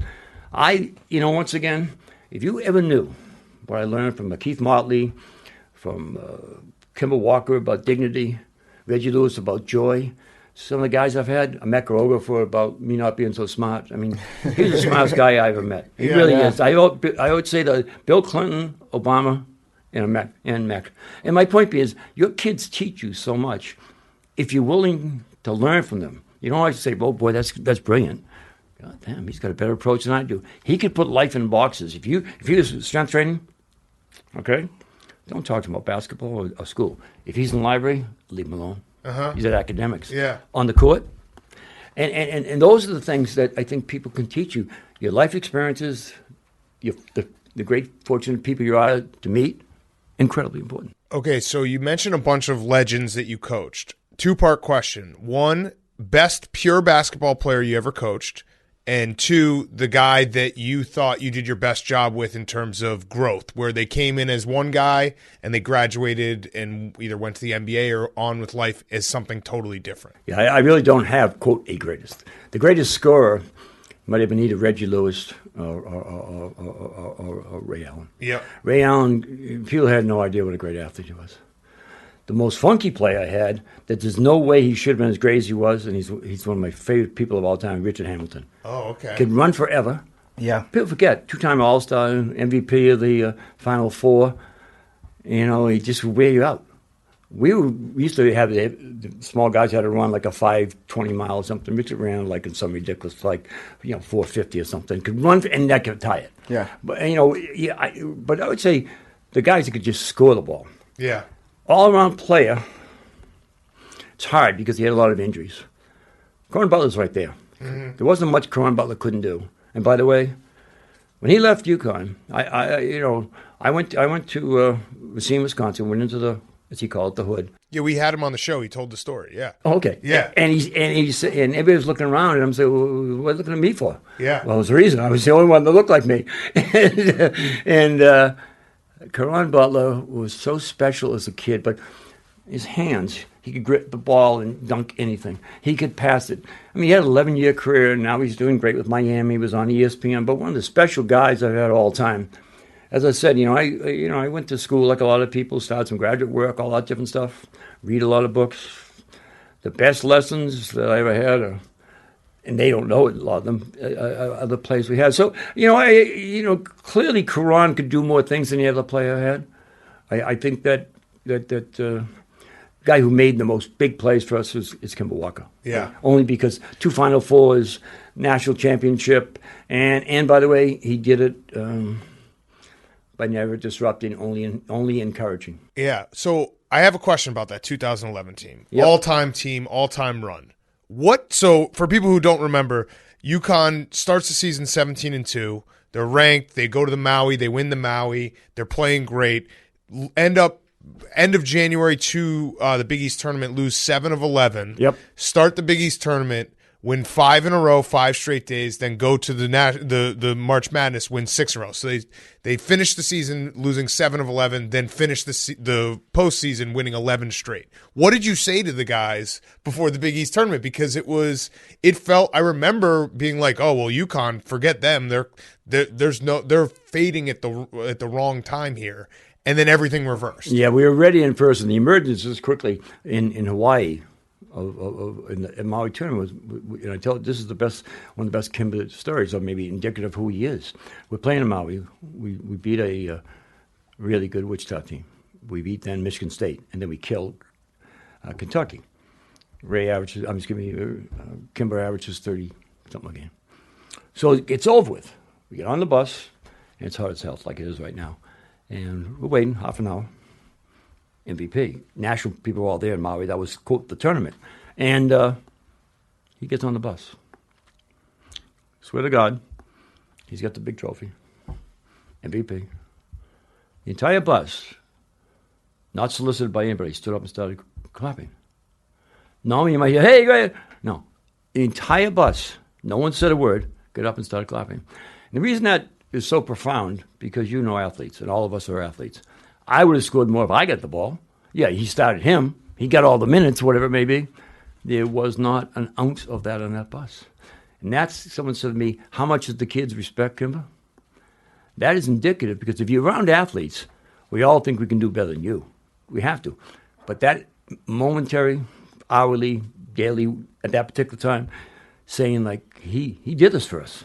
Yeah. Is amazing. That kind of correlates. Eventually, we go through the season, we have injuries, and then they at 17-2, they thought they had won the world. Yep. And we then lose a 3-pointer to Notre Dame. I can go right through it because we weren't that far away from being really good. My job then, wasn't magical, was to stay on their ass. I mean, different maybe than other times. But understand, you have it there. You got to put this freaking thing together and stop worrying about records. Mm-hmm. Lose a couple? Oh, like watching my Red Sox recently. Holy shit. Mm-hmm. Why 20 last night? You know, why 20 runs last night? But anyways, just give me like 4 to save the other 14. But point being is we just stayed together. The hardest thing to do in losing is staying together. Yeah. Well, which would you rather have happen? Would you rather like lose like the Red Sox did last night and give up 20 runs, or would you? What's up? Oh, they scored 20. Okay, they scored 20. So would you rather suffer like a bad loss, or would you rather have a really close loss like a 6 overtime game in a tournament? I knew we were there. I didn't know we could win a championship. I'd be stupid to tell you that because we had all freshmen. And but we did have 3 pros in the back court. Jeremy Lambert could score on anybody, even by the end of that time. Shabazz Napier and Kimber Walker. Alex Uriaki, who didn't play in the league but probably should have, great, averaged like 11, 12 rebounds a game. We had a shot blocker. Guy led the country in rebounding when he transferred to Vegas, Roscoe Smith. We had talent. Giffey, who played in the Olympics for the German team. We're pretty good. We were young. Unfortunately, we had to get punched in the face a few times and then respond. And we kind of always respond. Doesn't mean you can get on this shit. You're going to blow this, whatever it may be. But we stayed together. And you say that sounds easy. It's not easy. Yeah, I mean, it was an incredible run, 11 in a row. And now I'm not going to make you apologize for the national championship game, but that was maybe the worst basketball game ever played. You say that. People, just a refresher, UConn, Butler. UConn won the national title. They shot 9% from 3. Butler, I think, shot 18% from the field. That was tough to watch. I wasn't no, joking. Okay. That was, yeah. There's a really good column. I got it someplace because it's the only thing keeping me psychologically, well, not sound, but semi-sound. And remember, we blocked 12 shots. All right, so good point. We bothered 19 shots. These are taken by the analysts. It was the most bothered shots we had all season. So we got into this shit and said, I don't care what you guys are saying. We should score in this team. We only put up 54, although we put up 30-something in the second half.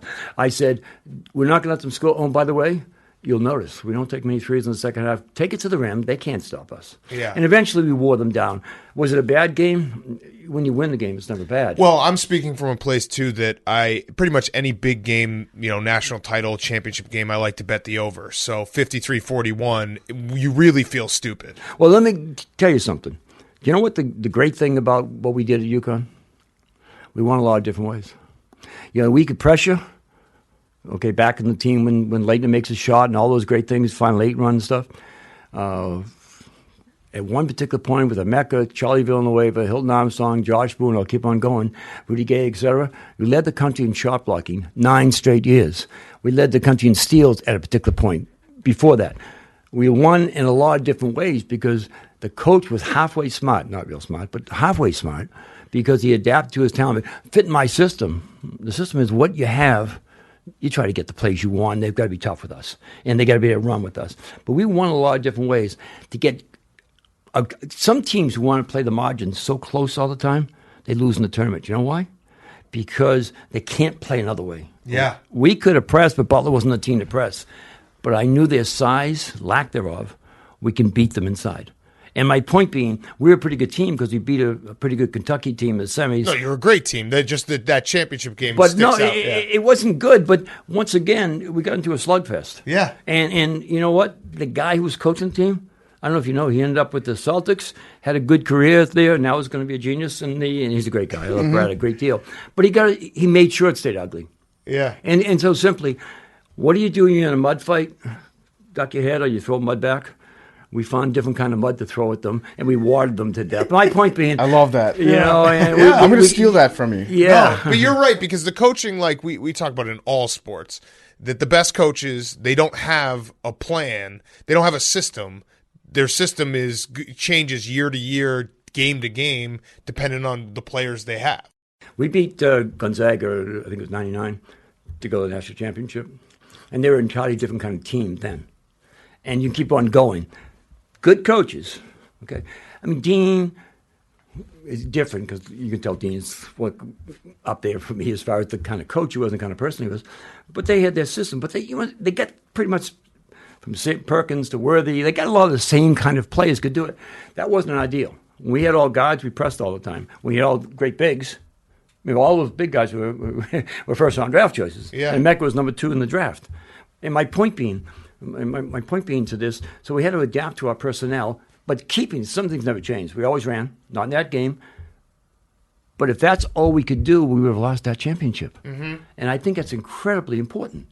It's really important to understand, you get into that, it isn't like, oh shit, we're in that. No, how do we get out of that and beat them?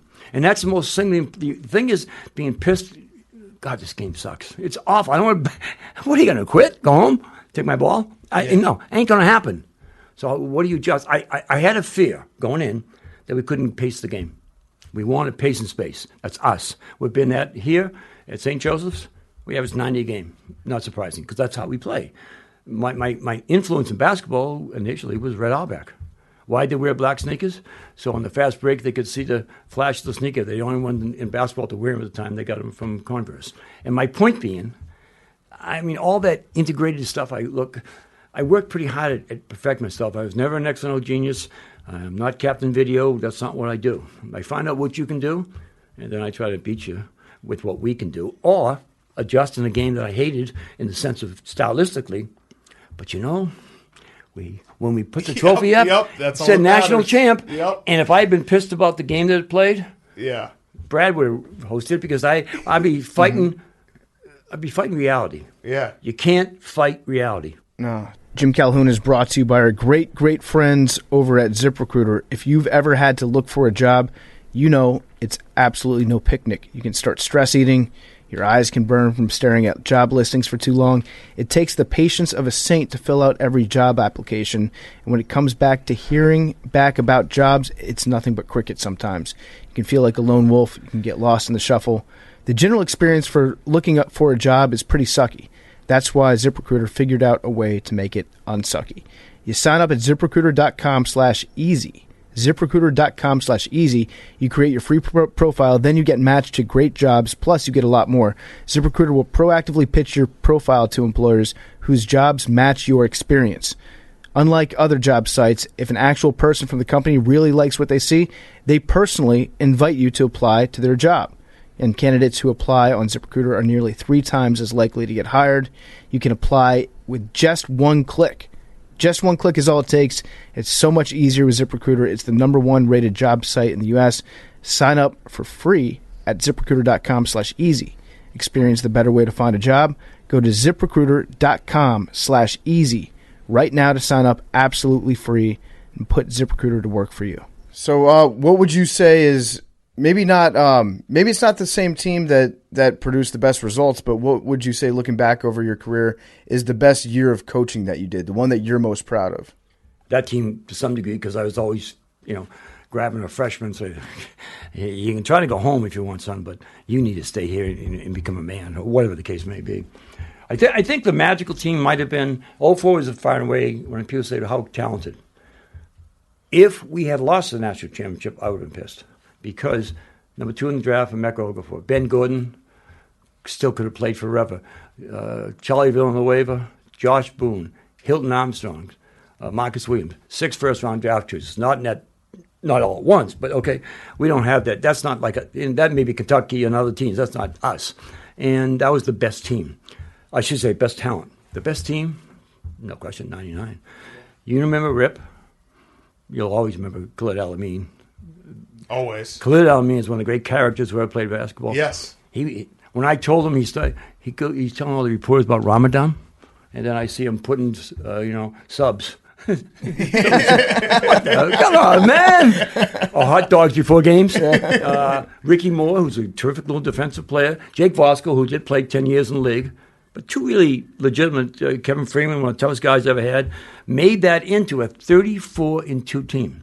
By the time we got to that Sunday, after being at Ohio State and getting ready for Duke didn't show up for whatever reason, and they were really good. Everybody thought they were the best. At one point, we were 24-0. People forgot that. You all should notice that, and I do bet only on horses, but I've been told the greatest differential before a championship game was 9 to 10 points us. Yeah, 9.5 points. You guys were 9.5 point underdogs. And we were 33-2. Yeah. And the only other team that had been number 1 that year. And we knew and felt each other like a pulse in a heart. We knew. So you knew if Rip wasn't doing that. I'm just saying, we brought this kid Albert Morin in the championship game, had 14.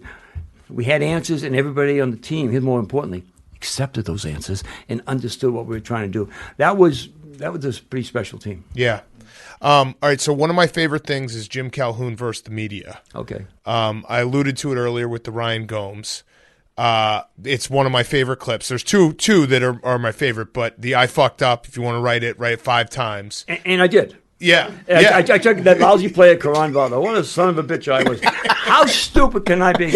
And you fucking asked me about that, man? I mean, just say you're stupid. Okay, we both go out and have a beer, okay? Yeah, well, so that's the thing that I love about you versus the media is that you had sometimes an adversarial relationship, but I always thought that like you always were there to answer the questions. If you called me, even I was fighting with Jeff Jacobs here at the Hartford Current. Okay, Jeff, what the fuck you want? Here you go. Right. I'll answer the question. Just don't ask me stupid questions. Don't ask me if I'm going to give money back. And I keep saying that, not a thin dime. We make $5 million at this university. You make a lot more than that. Else. Yeah, I know. That's my favorite. It's, from that, I make a lot more than that. And then the other line in that one that's the best is, could you do me a favor? Why don't you shut up? Yeah. And the last one was, and my grandkids tell me this. Hey, Papa, get some facts. Hey, come back and see me. Yeah. Get some facts and come back and see me. Or if you'd like to meet me outside, I'd be happy to do that too. My grandson, 17 now, Sam, has his own podcast, and he's like crazy. He would be in heaven here if he was with you guys. Well, but my point being. Yeah, I mean, so like every time that I make a mistake, I just post the clip. I just say I fucked up clip. It's the best thing ever. And I think that, like, you don't see that anymore in sports and coaches. Let me tell you how you feel a little bit. Why I like Belichick is because I knew Belichick a little bit, but more importantly, Belichick was in Cleveland, and it's a big quarterback controversy. And he said he never ran it. The media did. And eventually cost him his job. And he said, I'll never let those son of bitches ever get the edge on me. On to Cincinnati. I mean, that's kind of what it is. My thing was simply, I'm here for you. I'll answer every question. But don't insult my intelligence. Don't be a political reporter. Come in and ask me if I'm going to give money back. You know, what the, come on, man. You can't. I mean, and by the way, if you hear in the background, the other reporters are saying, shut up, you know. Yeah. My once again, what's a good day? We'll probably start with a little fight and then you go from there. But for somebody, I'll tell you this is a very honest, like I fucked up kind of thing. It's not really that, but that's how I'm built. And I can still love you and hug you. When David Solomon, one of the guys who used to bust my ass all the time, when he died in an automobile accident going home, it was like a loss of my life. I mean, he's a terrific guy. Phil Charles, who's now SID. I mean, these are the guys who reporters who just end up becoming good friends. And I think what they did eventually is respect me, because I'll answer any question. I'm not running away from you. And I'll tell you exactly how I feel. And it probably, as I said, if I knew your backgrounds, I'd kind of know why you are what you are in a lot of ways. And I mean that very honestly. People read things, listen sometimes. I want to know what you say, but what you've done, what you do, and why'd you become who you are. Mm-hmm. And I think that there's no question here. If you're an 18-year-old kid coming home from UMass, full scholarship, world on the plate, but have lost your dad, have no money, having to work in a stone cutters and get up early every morning and pump gas. When I was playing football, we'd have a 1 o'clock game. I'd be up at 5, pump gas for 3 hours, go up to and play tight end. And my point being, I don't want sympathy. It's just something I had to do to help my family. And it was never one of those things that I wouldn't do it. By leaving school, I mean, once again, I don't know. Some people say they don't know what a silver spoon is. Silver? God damn, you're lucky. Mm-hmm. You're lucky with platinum. Yeah. And but my point being, it creates a thing where I love doing things for people, whether it be Autism Speaks, I have a granddaughter, whether it be the Calhoun Cardiology Center, because I lost both my mom and dad to cardiac disease, whether it be helping people in charities. I'm not saying I'm Mr. Good Guy. What I'm saying to you is, when you're in the position to have the microphone, make sure you use it for others who can't have one, can't be heard. Make sure you become a voice for those to be heard. I want to be judged by that, on what my players think. Mm-hmm. And I become the father I didn't have to a lot of my players. My father would tell me stories about the Cape of Good Hope, about racial issues way back in the day, going around in a merchant ship, him as a ship's engineer, and just the different things. And a hero took me to football games starting when I was 8 years old every Saturday. And I think the whole thing came down to about, why is he like he is? Well, he's half crazy. Okay, fine. But he has things that have been instilled in him about values and family and love. And I think that's really, really important. Being gritty, as we started off by saying, is a natural, I think, product of my life. Mm-hmm. I mean, because I didn't like things. I love things. I used to have a friend who was a teacher coach, used to say in high school, said, I've never seen a guy, my wife used to make meatloaf sandwiches, and he's fallen in love with his lunch. Passion is something I have a lot of. I think that one thing that I've learned already through this interview is that, like, grit is fundamentally an expression of something that you love. Exactly right. You'll never be able to truly demonstrate grit in something that you don't really care about. And that's, you can say, I've got grit. You can say, hey, coach, I'll do whatever you say. I'll be the first one in, the last one out. But unless you truly love what you're doing, you will never actually show that grit. I'm 79 years old, sitting here, ready to coach a bunch of Division III kids. I can tell you right now, I know this is going to be shocking to you, it's not for the money. Ball is life for you. One thing the Catholic, and I'm Catholic, one thing the Catholics do is we take a vow of poverty, I guess. Yeah. Looking at my paycheck. No, but I'm here because of the kids. Well, one thing I love is you retired from basketball to go coach more basketball. Yeah. You tucked my wife. No, but I do think that when you're on the field and you say, and you couldn't be more accurate, by the way, what you said. In August, middle of August, it's easy to say how hard you're going to work. About the third week, it gets to be old hat. And we're just getting started. Mm-hmm. When I tell you got a chance to be a great player, I actually fucking mean it. And I actually do take this shit really seriously. And if you tell me you want to go over and play basketball after this, it's kind of strange. I actually take that seriously. They actually not bullshitting me. And that's the way I'm going to treat you. And then when I got in practice, I say, are you going to goddamn it run? You sure you want to be a player now? And that's when the rubber meets the you really love it. You got to care about it. And I don't get up in the morning to do anything that I don't really love. I love theater. I love watching people go into other worlds, and I'm fascinated by that. I love reading. I love things where you watch people pursue things, and I have great respect for those who did. I don't care if you're born Brady. I don't care if you're born like Brady. Obviously, he had a very good upbringing, great family, etc. Brady's got a little different tool than most of us have, right? Mm-hmm. He don't want to just be good. He really wants to be good. Yeah. You know, and I think when you see that, so you don't have to have a hard, scrabbled life to do that. You know, we get brought out in different ways. You know what brings us out mainly? Circumstance. What did I fall back on? That 18-year-old guy coming back from college, running around, punching people, do all the different things. And then I turned that into what I can give to my players, how I got out of that. Took my players to my house, and I live on, like, right behind Pomfret School or prep school. And we had about 50 acres.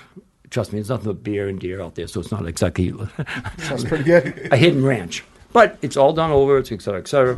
And downstairs I had lined up, I got like, I think 40 rings. Championship rings, national championship, whatever it may be. And trophies and keys to the city. And I could see them all looking around. And I said to them, you know, fellas, I started out like you. Actually, I didn't. I started like you. Some of my guys who are from more better circumstances financially. But I ended up here. So you're all looking around there. You know.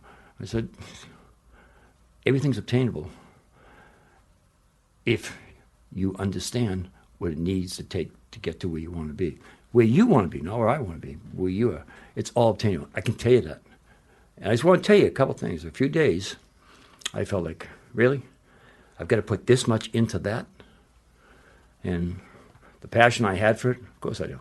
Because I'm getting this incredible pleasure. I may walk out of a gym after getting on a kid and said, just seeing that slight turn, it's progress. We're getting there. He took his first step. He actually understands. So I think all those things are incredibly important. And I can tell you, my wife used to say to me, like, I love going to bed with you. I said, it's really kind. I appreciate that. Actually, nice compliment. And she said, but you can't keep bringing those 14 guys into bed every night. And by that, she means mentally, I'd say, right. Middle of saying, I'll say, did you see what DJ didn't do today? Yeah, what are you talking about? Yeah. What is this? Yes. And I find nothing wrong with that. I would find that my high school coach, Fred Herger, who died relatively young, but was a great coach, kicked me in the ass. Literally. If I didn't follow my shot, he kicked me in the ass. Today, I guess I'd get him for abuse. I wouldn't, because he got me to a full scholarship, got me to my life. But my point being is that he was there when I needed him, and that's what I really wanted to be all the time. I guess I was trying to kind of replace kids' fathers of male figures in their lives, who didn't have the kind of situation that needed to have. Plenty have great fathers. I don't mean that, but understand, it's really, really important to have somebody there. You know, everybody needs somebody, and I maybe I'm good in some ways because I understand what it's like to have, quote, privilege, white privilege. I also understand what it's like to have no money, and just if Mom could Western Union way back in the day, $20 for the week. Yeah. All right, so I have one last question. You were always great at working the refs. Who was your match in that? Who was the guy that when you went up against another team or another coach, you're like, all right, he's going to get every call, so I got to be on my A game today? Two things. Time. So Jay Wright, one of his early games at Villanova, he's at this XL, 15,000 people like it used to be, all that kind of thing. He gets thrown out. Jay Wright. So I go in afterwards. I said, Jay, man, you don't have stripes yet. I said, when John does this with the towel, I used to turn to everybody, we're fucked. Or Louis does. Uh-huh. Mickey! Yeah. Mickey Crowley might be yelling that. Oh, boy. Stripes, the respect. Jim Burr was the toughest guy. And you know what made him tough? He was so goddamn good. Ornery, cranky. I remember yelling at him, Jim, you screwed that fucking thing. Boom, boom, boom, boom. You know, Jim. He looked at me and says, you don't think I know it? You don't think I feel worse? I started to have respect for him. And then I started doing tape. I have no idea how he looked for human beings, but he could. He was a terrific official. A lot of great people that I've met through officials. Some of those officials, I wouldn't do that for, I don't care how much I love anything. Yeah. I wouldn't have just both, everybody, 50% of the people are going to hate you on every call, and sometimes 100%. Yeah. And my point being, though, is that, you know, they're part of the game. And the good ones, you know, the guys who show up, you talked about the game changing. You know, I wasn't a guy with a water bottle and the hair, and I don't think anybody would use the word self-promoter with me. Mm-hmm. I would agree. You know, I talked to Lute Olson about this. He said, you and I are kind of two pieces in the pod, even you more, because you're in that area of like, when I talk about the great coaches, Roy Williams, and great coach, obviously, Mike and stuff, they don't mention us. Yeah. He said, haven't you won 3 times? It's true. But you know yourself, so after a game at the Big East, and I'm not being anything but very honest, I had choices where to go. You can tell I love the Big East, just it's the greatest life ever, okay? I'd take my family out to eat. A lot of the guys went to, whether media all went, CBS, and everybody went over there. That wasn't my deal. I mean, and that probably gets back to, lost my father. My family's incredibly still close. My sisters, my brother, family. I always tell the story about first Final Four. In the finals, we had 94 tickets for Calhoun's there, to give you an idea. That's what my family means to me. And I just simply think, will I trade it that? Of course not. Yeah. Because I wouldn't trade the 17 championships. I got there my way. And that's why, whether I like Rick or not, he's a terrific coach. I actually like John Calipari. I do business differently than he does, but regardless. My point being is that, you know, I don't have really, I mean, for me to get a guy like Rick, who can really, really coach, I have no problem telling you he can really, really coach. Yeah. And I think that's respect. And respect is probably what he'd want and I'd want from him.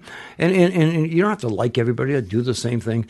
I don't like self-promoters, and I watch guys, they give it almost like a billboard at halftime. I just coach a freaking game, will you please? I don't want it about, we got to build championship thing. You win games, there'll be championships. I like you just slipped in a would you please. Yeah. Those are my favorite. From that one's, yeah. Would you please? I'm looking around the room here, and you have maybe the most impressive collection of pictures in any office that I've ever been in. You have Magic and Bird here. That changed basketball. Changed basketball. You've got Kimball Walker in this picture over here hitting a last-second shot saying, I will forever be your son in the autograph. You've got the winningest coaches in college basketball history, of which you are one of the top 8 that's pictured in this frame. And then the biggest picture that you have in this office is your hole-in-one. Oh, really? Right above your desk. Holy shit, I never realized that. Your most proud accomplishment? Pretty good. Yeah, pretty good. All I know is I tried a lot more to do that than I tried to win games. I only coached something like, let's see, I have 900 and something, and 1,400. Thousands of those balls were hit to get that one to go in. Yeah. Yeah. Because you know what? And you use the word, and I think that anybody, you could hate me, you like me, to make a difference. You can't say I'm not passionate. I love to play golf. I love the passion of it. I like beating your ass. I love when you hand me the 20 afterwards. And I get pissed when you don't. I don't do the windmills. Yeah. You know, the helicopter. But when I was younger, I became a better golfer when I stopped fighting me, because me was getting away with me. And about a lot of things, by the way. And golf is symbolic of that. You got to stay with what you're going to do. But I love getting out. A guy once told me, what a waste of time. If you guys knew how many deals I set on the golf course to do this for this company or speak or do all the different things, and great people, more importantly, I've met on the golf course, and find out more about people when you play golf with them. And so I just think that that's great pleasure for me. That's like having solitude, only 4 of us, okay? And in turn, intimacy with somebody at the same time. And I just think that's a cool thing. But yes, it was raining. It was great. And, you know, I once again, I just think accomplishments, you know, here's my last thing about my life story. So I'm a big Hamilton fan. I'm at the O'Neill Theater and the Bushnell Boards because I told you I really like theater. I think it's amazing what people can do. And so Hamilton became big. At the O'Neill, Lin-Manuel Miranda wrote what is out now in a movie, In the Heights. I saw it. Great. Then he did Hamilton, and I met him, sat down. First thing he said, I don't play. He went to Wesleyan right up the street, so he was in school while we were going through our stuff.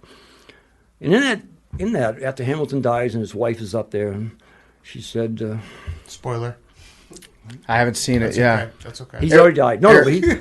He's already Hamilton died. Said? Aaron Burr? Spoiler. No, his wife. Okay. Who did it? Right. Okay. Says, who lives, who dies, who tells you the story? My son, who's was president of Converse, president of Dockers at a very young age, does very well, etc. And both my son Jeff, he has his own company too. But my point was, who lives, who dies? I can't understand that. I had terminal cancer, and they think God would be able to save it. So who lives? Who dies? But most importantly, at the end, for all of us, a legacy, I guess it's called. Who tells your story? It's who tells your story and how they tell your story. And so, because she then goes into a soliloquy all about starting the New York Times, starting this, Hamilton's things, all the things he did in his life. But no one told his story about the real Hamilton. And I just think I've taken that, who lives, who dies, because that helps you sometimes with grief. But who tells your story? Like, who's going to tell your story? Think about it. Mm-hmm. And what do you want them to tell? And I just truly think that's why I never judge, the old, a book by its cover, or a story about someone in a newspaper, or someone telling me that. I want to know, as I said before, what you did. Yeah. And what you did tells me, okay, that's your story. Yeah. That's great. I do have one very, very last thing. I promise it's the last thing I want to talk about. But I realized we didn't get a chance to mention it. I was doing a little bit of reading about you before we sat down, and I didn't know the story, but you were competing, or you were participating in a 50-mile charity bike race at one point. This is my big race. Your big race. Yeah, this is what, like 15 years ago, something like that? 12, 15 years and ago. you went over the handlebars of your bike. 35 miles an hour. Mm-hmm. 35 miles an hour. I read conflicting reports. Some say you broke 5 ribs. Some say you broke 8. It's kind of like a Drew Brees situation where how many ribs did you actually break? They came up with 6 at first. They ended up being 8, I think. But it was a shadow, so I couldn't see a small pothole. Hit it, went over the top, smashed my helmet. Helmet saved me, but landed and broke the ribs. But the adrenaline, I think we were probably close to 50 miles. We were probably close to 38, 39 miles out. So I went over, scrapes and all that kind of stuff. And so I said, no, I need a new helmet. And they're trying to get just scrapes and marks. Not realizing, because the adrenaline and all the, you're out that hours out doing that I had, banged my ribs up pretty good. So I get back on the bike, went the last 12, got there. I still see it like it was today. Coach, you all right? Yeah, I finished. We're fine. We were raising this money for the Calhoun Cardiology Center, etc. Standing against the car. And Ray was there, Scotty Burrell was there, Donnie Marshall was there. And I all of a sudden just slipped down. I was riding with my doctor, my cardiologist, who was a great friend of mine, Peter Schulman, and I still remember, I said, I'm going home. He said, no, you're going to the hospital. And so I guess I finished the race with 8 broken ribs and a lot of scratches. Big deal. Yeah. Uh-huh. That's grit. That is grit for sure. Coach, this has been awesome. We really appreciate your time. Just one last, just for the record, you don't regret passing on Ryan Gomes. Ryan Gomes is a great kid. Thanks so much. Yeah. Oh, thanks, appreciate it. Jim Calhoun is brought to you by our great, great friends over at ZipRecruiter. If you've ever had to look for a job, it's absolutely no picnic. You can start stress eating. Your eyes can burn from staring at job listings for too long. It takes the patience of a saint to fill out every job application. And when it comes back to hearing back about jobs, it's nothing but cricket sometimes. You can feel like a lone wolf. You can get lost in the shuffle. The general experience for looking up for a job is pretty sucky. That's why ZipRecruiter figured out a way to make it unsucky. You sign up at ZipRecruiter.com/easy. ZipRecruiter.com/easy. You create your free profile, then you get matched to great jobs, plus you get a lot more. ZipRecruiter will proactively pitch your profile to employers whose jobs match your experience. Unlike other job sites, if an actual person from the company really likes what they see, they personally invite you to apply to their job. And candidates who apply on ZipRecruiter are nearly 3 times as likely to get hired. You can apply with just one click. Just one click is all it takes.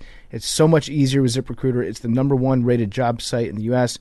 Sign up for free at ZipRecruiter.com/easy. Experience the better way to find a job. Go to ZipRecruiter.com/easy right now to sign up absolutely free and put ZipRecruiter to work for you. All right, that was a great interview. He also gave us balls on the way out. He signed 3 basketballs. I got one that said I fucked up. I got one that said not a dime back. Yep. What did yours say, Hank? They're not bad.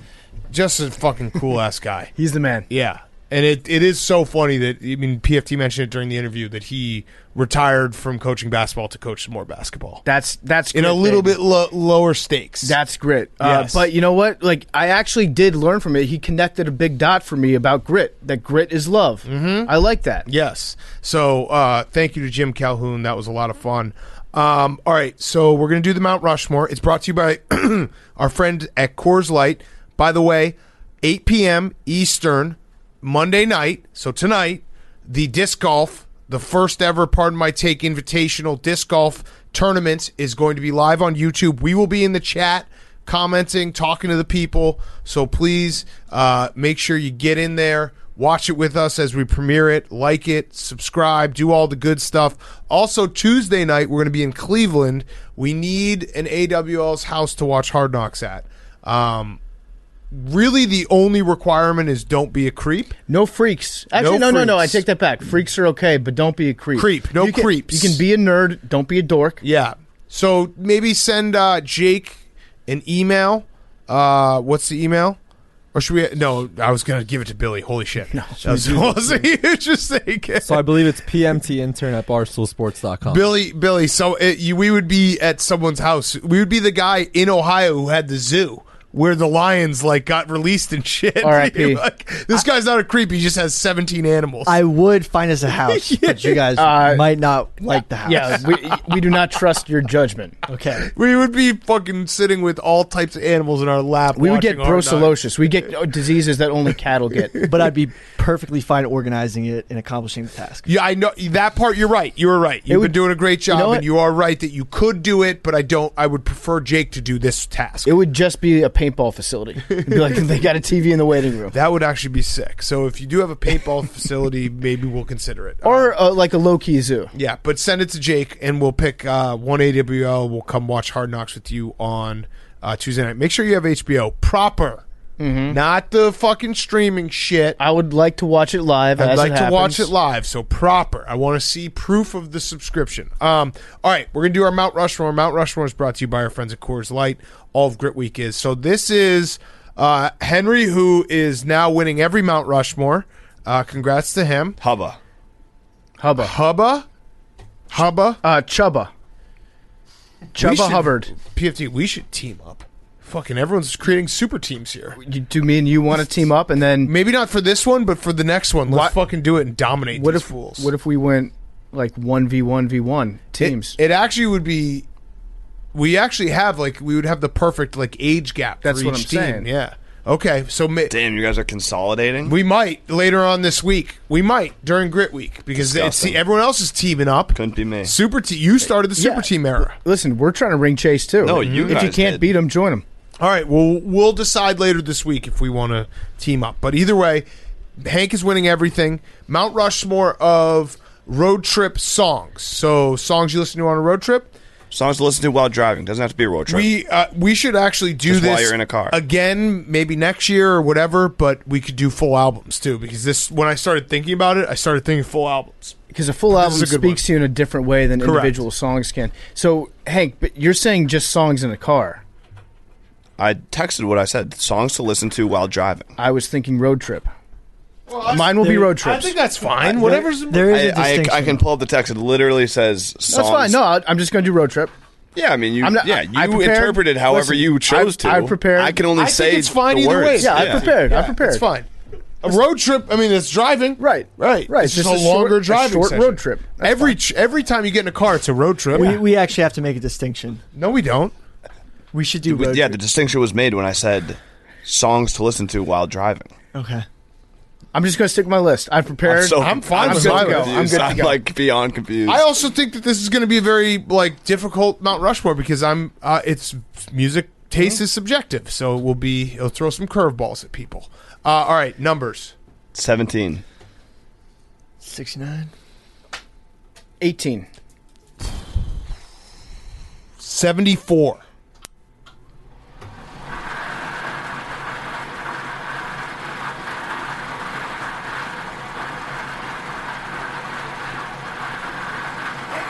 7. Fuck, Hank. Hank just keeps on winning. This guy is hot. So hot. Let's go. Oh, you don't want to go first? No, I'm gonna go 1. Okay. Wait, no, you got to go and you got to just pick a direction. I'm well aware of. Hey, Bubba, do you want to tell him which direction you're you think happy you should right go? now, and I'm happy. I'm happy too. Then. No, so you should be happy. I if just I'm like happy. I understand how it works. I'm just thinking. Okay, but I sensed a little unhappiness, and I'm happy right now. So by law, you have to. Be Right, happy. you're right. I'm happy. Okay, I'm so thank happy. you. Appreciate that. 1 was Billy and Jake second. Okay. Damn it. I don't think I've gone first at all this Mount Rushmore season. All right, here we go. Hank. Atlantic City, the band. Great song. One of the best songs ever written. Yep. Good song. Good choice. One of those times where the cover of the song is better than the original. Good choice. Life is a Highway, Rascal Flatts. Good choice. The Cars. No, as sung by the Cars. I think we're going to be very literal with some of these songs because I'll go Truckin', Grateful Dead, off the Europe 72. Okay. So we're just going to go literal songs. I was hoping you were going to pick a different Grateful Dead one. I knew Liam was going to give you that one. No, he didn't actually. Oh, whoa. Okay. That was me. Okay. I'm going to go with my 1-1 still on the board. I think everyone's. I don't think anything's going to get stolen. Bohemian Rhapsody. Okay. Yep, that's a good 1-1. Mm-hmm. Great driving song. Thought it would have been off the board by now. My second, I'm going to go with Highway to Hell, AC/DC. Okay. All right. I will go with my second pick. I will go Reeling in the Years, Steely Dan. Great song to listen to. Not while familiar. driving. We're going to have to listen to it Really? this week. Yeah. You don't know it? Oh. That's how it goes. Reeling in the years. All right. Oh, yeah, I know that. So one. it's one of those songs that you like start thinking about your whole life while driving. I like to think about either the day, the weather of the day, or your whole life Yes. when I'm driving. I Those agree. are the two options. I agree. So yeah, and it gets like it's like a little. I also like my driving songs to make me drive faster. Reeling in the Years is one of those songs. I think if you're listening to the Allman Brothers or Steely Dan, you should be ineligible to get a speeding ticket. Or Queens of the Stone Age. Fast Car, Tracy Chapman. Okay, so you are going very literal. I like this. That's a good pick. I just thought these would all be picked already. So you just thought car songs. Yeah, you're like car. Yeah. Well, we that's Billy's a Billy's good third pick. round pick is Wheels on the Bus. No, Fast Car. We listened to that. Not on. No, it's a great song. It's a great song. There's no. That's listen, a life. You run back your whole life when you hear that song. Remember where we were. Slag Lutra? I'm feeling like I be someone. And then you're like, shit, I'm no one.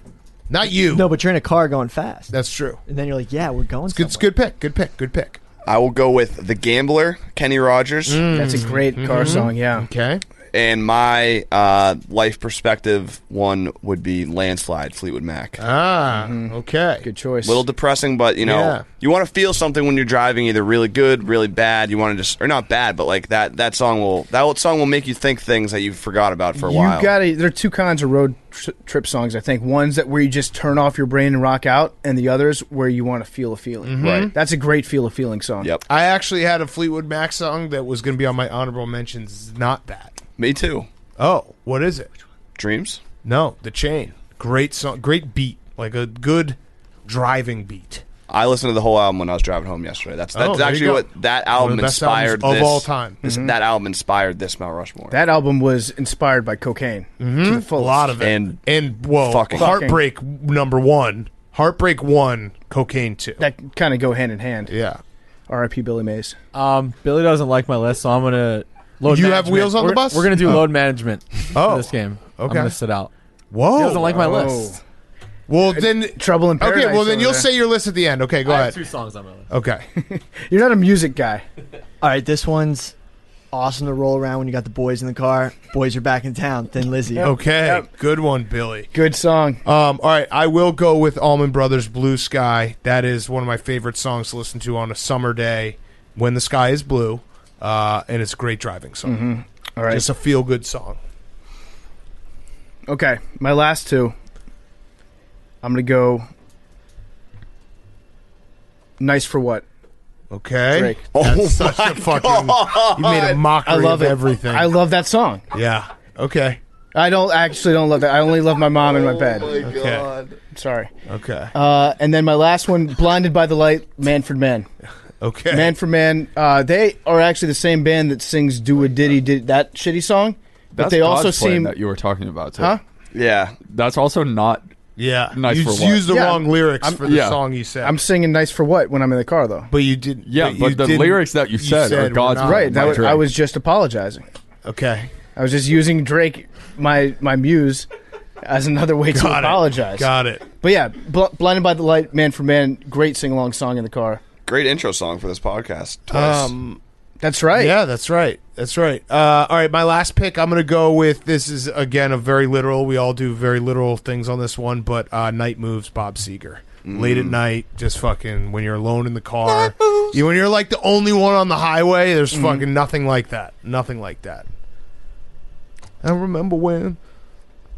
Born to Run, Bruce Springsteen. Billy, you crush this. Yeah. You crush this. Can we hear Jake's?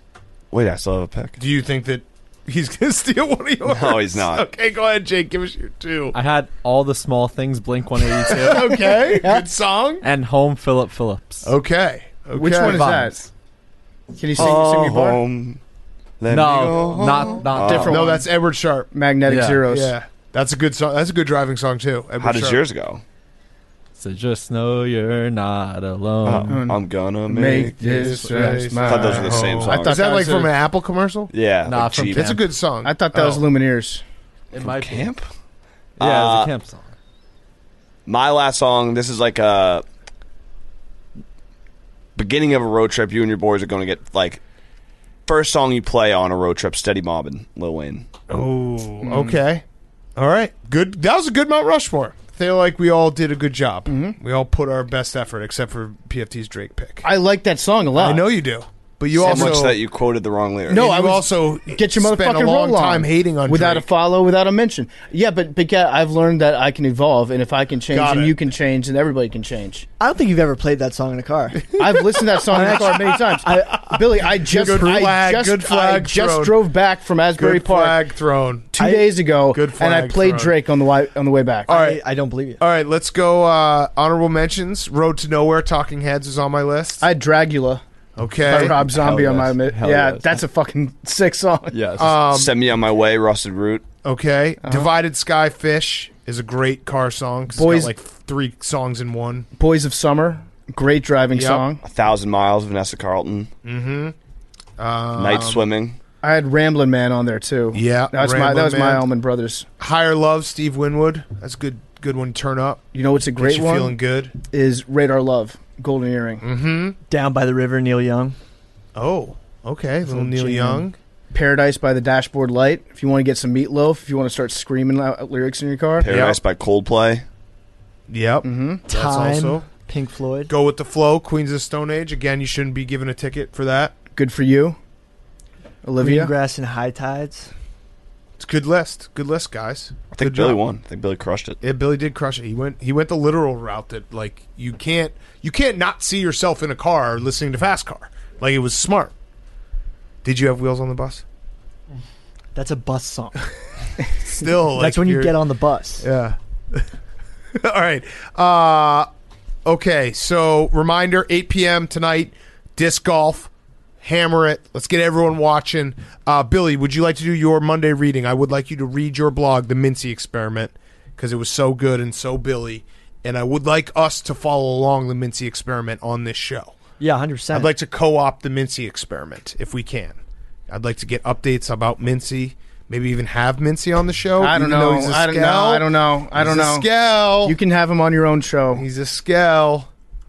All right. So, okay. I recently moved into an apartment next to a vacancy that I share a balcony. The way the two apartments are set up, there was a serious potential for whoever to move in having a problem with my several exotic animals, late night workouts, and a dog that poops on the balcony. It's more of a fire escape. Basically, just smell wait, issue it's is not what a you're balcony? getting at, right? It's a fire escape type thing that leads to an outdoor area, but I'd have to share that with the neighbor. Got So- it. Was balcony on the like amenities when you got the apartment? No. So not a balcony. Good question. It also sounds like that what Billy is like. the ultimate perfect example for you would be to have somebody that you know that moves in next door. Right. Because if not, that would be like a 4-hour conversation for you to explain your whole life, your whole thing that you got going on to them. Wait, so the fire escape leads to something else? Yes. But you're not supposed to take it. But you take it? It leads to the little outdoor garden area. But you take it often? Yeah, so I was supposed to share it with whoever moved in. The garden area? Yeah. So I split it, but now I don't have to split it. What, with like a piece of tape? No, Hank had a cool fence from when he moved out. He Oh, sick. Have it. Okay, So nice. Thank you, Hank. Nice. But now I don't have to use it because Mintzy's moving in and we're going to share the garden. Love it. So it's just So the garden's only accessible through the fire escape? Yes. That feels weird. Yes. How far above the ground is this fire escape? It's about 10 feet, but there's a stair way down. And there's no basement apartment or ground floor apartment? That's it's like a storefront? Yeah, it's more of where the super chills. Okay. It's like a workshop, has Got it. the electrical All stuff. right, I think I got the layout. Okay. Yeah. So it would have really fucked you up if someone else some moved in, narc I didn't had moved know. in. It could have been like a lot of problems. Yeah, right. Dog poop, like noise, Hedgehog, yeah, frogs, legal, normal New Jersey problems. Squat rack. Yeah. We'll get to that. Yeah. Not that I don't like strangers. I'm able to vibe with everyone, but sometimes strangers don't necessarily vibe with me. I've been telling people I know who are looking at new places to move in, rather than have someone I know live next to me than some random who would most likely not be chill. Through word of mouth and trial and error, I now have a new neighbor. The Louisiana legend, Ben Mintz. Yes. Now, this is actually not a joke or a prank. The Fran and Mintz roommate thing was a prank by Tommy Smokes. I don't really understand it. I promise this is not. At first, I didn't believe Mintz was actually going to look at the apartment. That was until one morning in bed I heard that sweet southern drawl outside my window. Mintzy was touring the place. It was actually really funny. I was waking up and I just hear Mintzy outside my window on the balcony. Love it. That was not a balcony. impression, Big Cat. Not a balcony. Big Cat, do the impression again. Sup, fellas? That's pretty good. Even though Mintz and I have over a 16-year age difference, we have many interests in common, such as grilling, fitness, and sports, which is more than enough for two dudes to chill. Yup. Wait, list them again. Grilling, fitness, and sports. Okay, so that's pretty much everything. What I love about that is, if you have that Venn diagram overlapping, you're good. But also, it's like fitness also includes grilling and sports inside of it. Yes. So it's like it's the ultimate super bro symbiotic relationship you've got. The trifecta. Yeah. Yes. Holy Trinity. Anyway, after Mintz looked at his new place, I showed him around mine, and he noticed how I had a squat rack and weights in my kitchen, and asked if he would be cool if he worked out there with me. Now, trust me, my kitchen is not that very large. I live alone, and there's just no point in putting a dining table in a space for one person. Yup. A squat rack is much more efficient. Maybe Mintz will get a dining table in his apartment we can have dinner in now that he's living there. This is perfect. So what you guys are doing is you're creating one super dorm room where you don't have to have all the normal stuff in your place because you also technically kind of live in Mintzy's place. Right. Too. Exactly. Yeah, there's a chance that Billy tries to tear down one of these walls. A non-load bearing wall. Unfortunately, there's a hallway between the apartments, but the balconies connect. And maybe do some. Maybe if you just start putting all your furniture in the hallway, people will get the picture that it's not theirs anymore. That's your long hallway. What you should do is the thing where you're like, okay, let's pool all our money together, and Mintzy, we'll put the big TV in your place. Yeah, and then we can pool all your money together and put the beer pong table in mine. Exactly. Now that Mintz wants to work out with me, there's a huge potential for me to put on serious mass because I'll have someone there to spot me. I wasn't going to... I mean, how terrible! That's my favorite part, that you were not realizing your gains because you had no one to spot you in your squat rack in your kitchen. Well, I was literally lifting alone. Right, you're not going to fucking in the push morning, it. And I'm it would be really, really terrible if I couldn't get the bar. Yeah, we call off. it Ryan Rosillo. Kill yourself with your squat. Exactly. Honestly, you would be a legend if that's how you I know, died. but that would just be really bad. Yeah. I don't want you to die, but if you had to pick a way to go, would it rather be I don't know, in a car accident, or would it be like you got crushed under the weight of your own max? Not alone with my dog in the apartment. That my dog think about the eats dog. me. Yeah, Whitey would eat you. Your dog would eat you? Yeah, dogs. When he got hungry enough. They eat, yeah. We would I know want that him you were to. dead right away. True. Because we'd yeah. just be like, we'd be so mad at you. After like the 5th or 6th hour that you didn't show up, you'd be like, okay, something might be wrong. We listen, if you die that way, and we don't want you to die, but if you ever die that way, we can't be held accountable for the anger that we feel for you being late until we figure out that you're dead. You see what I'm saying? I like you'll probably get fired in the time that you die and the time we realize you're dead. So don't have to pay out that insurance. Anyway, totally irrational fear, but so now I will have someone there to spot me, and Mintz will continue the insane transformation he's been on since his drinking days. He's lost like 50 pounds. Yep. He looks but amazing. you're going to get to it. Yeah. Ben has dropped a ton of weight, and he says he hit a plateau and would love for me to help him get to the next level. He asked me to actually be in charge of buying all the food for the both of us, and he will work out with me. What he doesn't realize is I have already devised a complete diet, supplement, and exercise plan that I've been trying to get Big Cat and PFT to fully commit to for years. Now I have the perfect opportunity to control all the variables and, in turn, bend Mintz into a lab rat turned muscle hamster. It's still crazy to me that like when you got hired or not, when you were our intern when you were 18 years old, we just put our like nutrition in your hands, and you know a lot now. You knew nothing.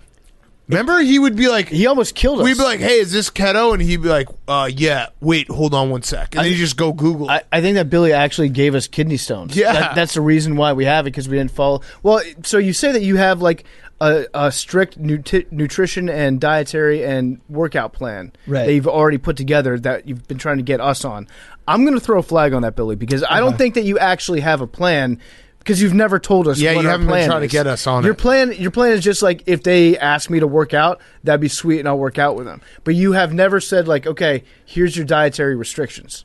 Well, basically, it would be just low carb, and I've been trying to get you guys to do that, but you keep saying. I already said I'm trying to do low carb. Salad for lunch every day. What I would tell you guys to do is ketosis, and then you accidentally don't do ketosis, and then you just end up on a low carb diet. Yeah. And also, that's just actually smart. That's like shooting for the moon, and landing exactly. the stars. So that's really the plan. Okay. So I now control Ben Mintz's diet and exercise. So basically, he is my pet. This is a 34-year-old male. 38. 38. He's your pet, and you're being serious. Yeah, I mean, basically, I'm gonna really whip this guy into shape. All of your experiments you can now take out on Ben Mintz. Well, basically, I control all the variables. Like literally, he's not going to be able to eat a meal. You should maybe chain him up. Yeah, well, in off hours, Billy, so you don't know. You know, why don't you be like, let's get a deep freezer and we'll get like a big ass fridge for your apartment, so that way you know that he doesn't have food in his. Yeah, you got to make sure he has no food in his apartment. I'll actually check. No, but he's got a meat guy hookup. So we're just going to be grilling all the time. Oh, so you guys are just fucking. It's going to be bulking season. It's going to be insane, and I got a grill. Who's in charge of seasoning the food, Ben or you? Probably Ben. Yeah, I'd say that's smart. I'd take a Louisiana guy over smart. I'm going to pump this guy full of creatine, get him squatting heavy, and see what happens. We're about to add muscle mass onto that newly slimmed Mintz frame, and it's going to be awesome. Lots of stuff in the works. Expect to see some before photos from Mintzy soon. The Mintzy experiment is about to begin. I love it. I'm so excited for this. It was a great blog. Billy's become a very, very good blogger. But that one was, I read it on Friday and I texted you right away. I was like, we need to talk about this because you have a pet and I'm excited to see the results. It's going to be really awesome. A human being. We should say that again. Ben Mintz is he's a man. He's a man with his 40. Own. He's signed up for all this. We should maybe get him some consent forms. So Billy, you have to be prepared for when Mintz goes through his first couple weeks and he puts on weight, because I think you're mostly focused in terms of the traditional Billy workout methods, like how jacked can I make this person? Right. So he's probably going to put on 5 pounds of muscle, and then he's going to be like, Billy, let's go. I like hanging out with you. He'll get that. The plan is we're going to get him on a specific supplement regimen that will be able to break through that first wall of soreness, and when the muscles are really getting ramped up. What supplement is that? We're going to go with aspartic acid, arginine, creatine. I like when Billy counts on his fingers. He cracks the knuckles. we need these consent forms because if you kill him, like we got to be basically covered. he's going to be high T Ben Mintz. This guy's going to come in here. Pick Central is going to be insane. That's going to be awesome. This guy awesome. isn't going to take any shit because his hormone levels are going to be out of control. He's going to probably all natural. He might try to fuck you. All natural, but it's going to be fun. Okay. So I'm very pumped. What are your goals? Not for Ben, for you. Oh, for me, I've gotten pretty skinny, and I want to like get back to like squatting around 400, which is reasonable. Do you have that weight in your kitchen? Well, I was gonna when I got past 315, 385, I was gonna steal weights from here. Got it. Is that okay? I didn't that's- ask yeah, about no, that that's yet. fine. Yeah. That's fine. So maybe you'll be able to start benching more than what, 285? Well, I don't know if I'm gonna break 300. The boxing got in the way of that, but I think we'll get back there. Okay, but when I said like, what are your goals for you? I meant like as a trainer. How are you going to know when you feel good? No. about He's only worried about his goals. About your experiment. Well, I don't know. When Ben Mintz is jacked and everyone's like, "Wow." Yeah. I think that's actually. I'm a good actually goal. aiming to get it really going by Christmas, and then I think me and Chef Donnie are going to release like a cookbook, exercise plan, like life plan book Yes. by Black Friday. Yes. That's the aim. But I'm testing it on Ben Mintz now. Okay. I like that you are gonna become like some mix of like the P90X guy and Tony Robbins. I think this is your perfect self. Trying. It was as close as we get to a Russian scientist in our midst. You know what you actually need to incorporate is check his piss. Yep. See what nutrients he's lacking, that sort of thing. We got to put it to a lab. You got to send his piss away. Yep. True. That's again consent forms. We need to get him to sign his life. But he's not away. going to be. We don't need to test him for doping. He's No. don't You're worry going to about that. dope him. I actually got to make sure he's not doping and Right. cheating. No, you got to make sure he's not doping Oh. because you're going to dope him. No, I'm not. But you do need to see like the nutrient levels, the mineral. You got to make sure he's optimize his diet. Yeah, you got to make sure he's taking the steroids you give him. I'm not going to give him steroids. I promise. All right. You're gonna mix it into his peanut butter like a dog. Maybe a little, Some. deer Just antler vape it into spray. his ear. Yeah, that's fine. It's fine. Do you have any recap, or should we just go to the numbers? Yeah. So basically, here's a list of all of the empires that tried to invade Afghanistan. Okay. The Persian Empire, the Greek Empire, the Arab Empire, the Turkish Empire, the Mongol Empire, the Mughal Empire. This is like going to play at VCU, right? Not the Roman Empire, surprisingly. The British Empire, the Soviet Union.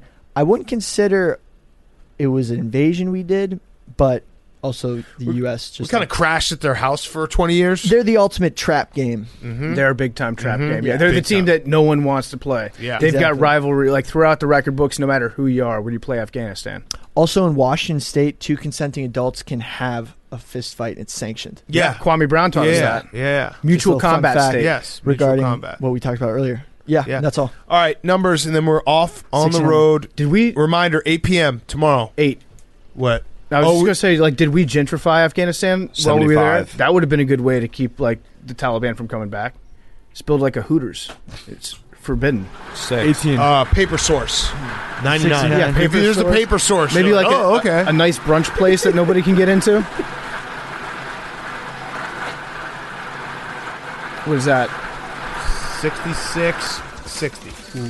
All right, we're going to Grit Week right now. Everyone tune in tomorrow night, 8 p.m.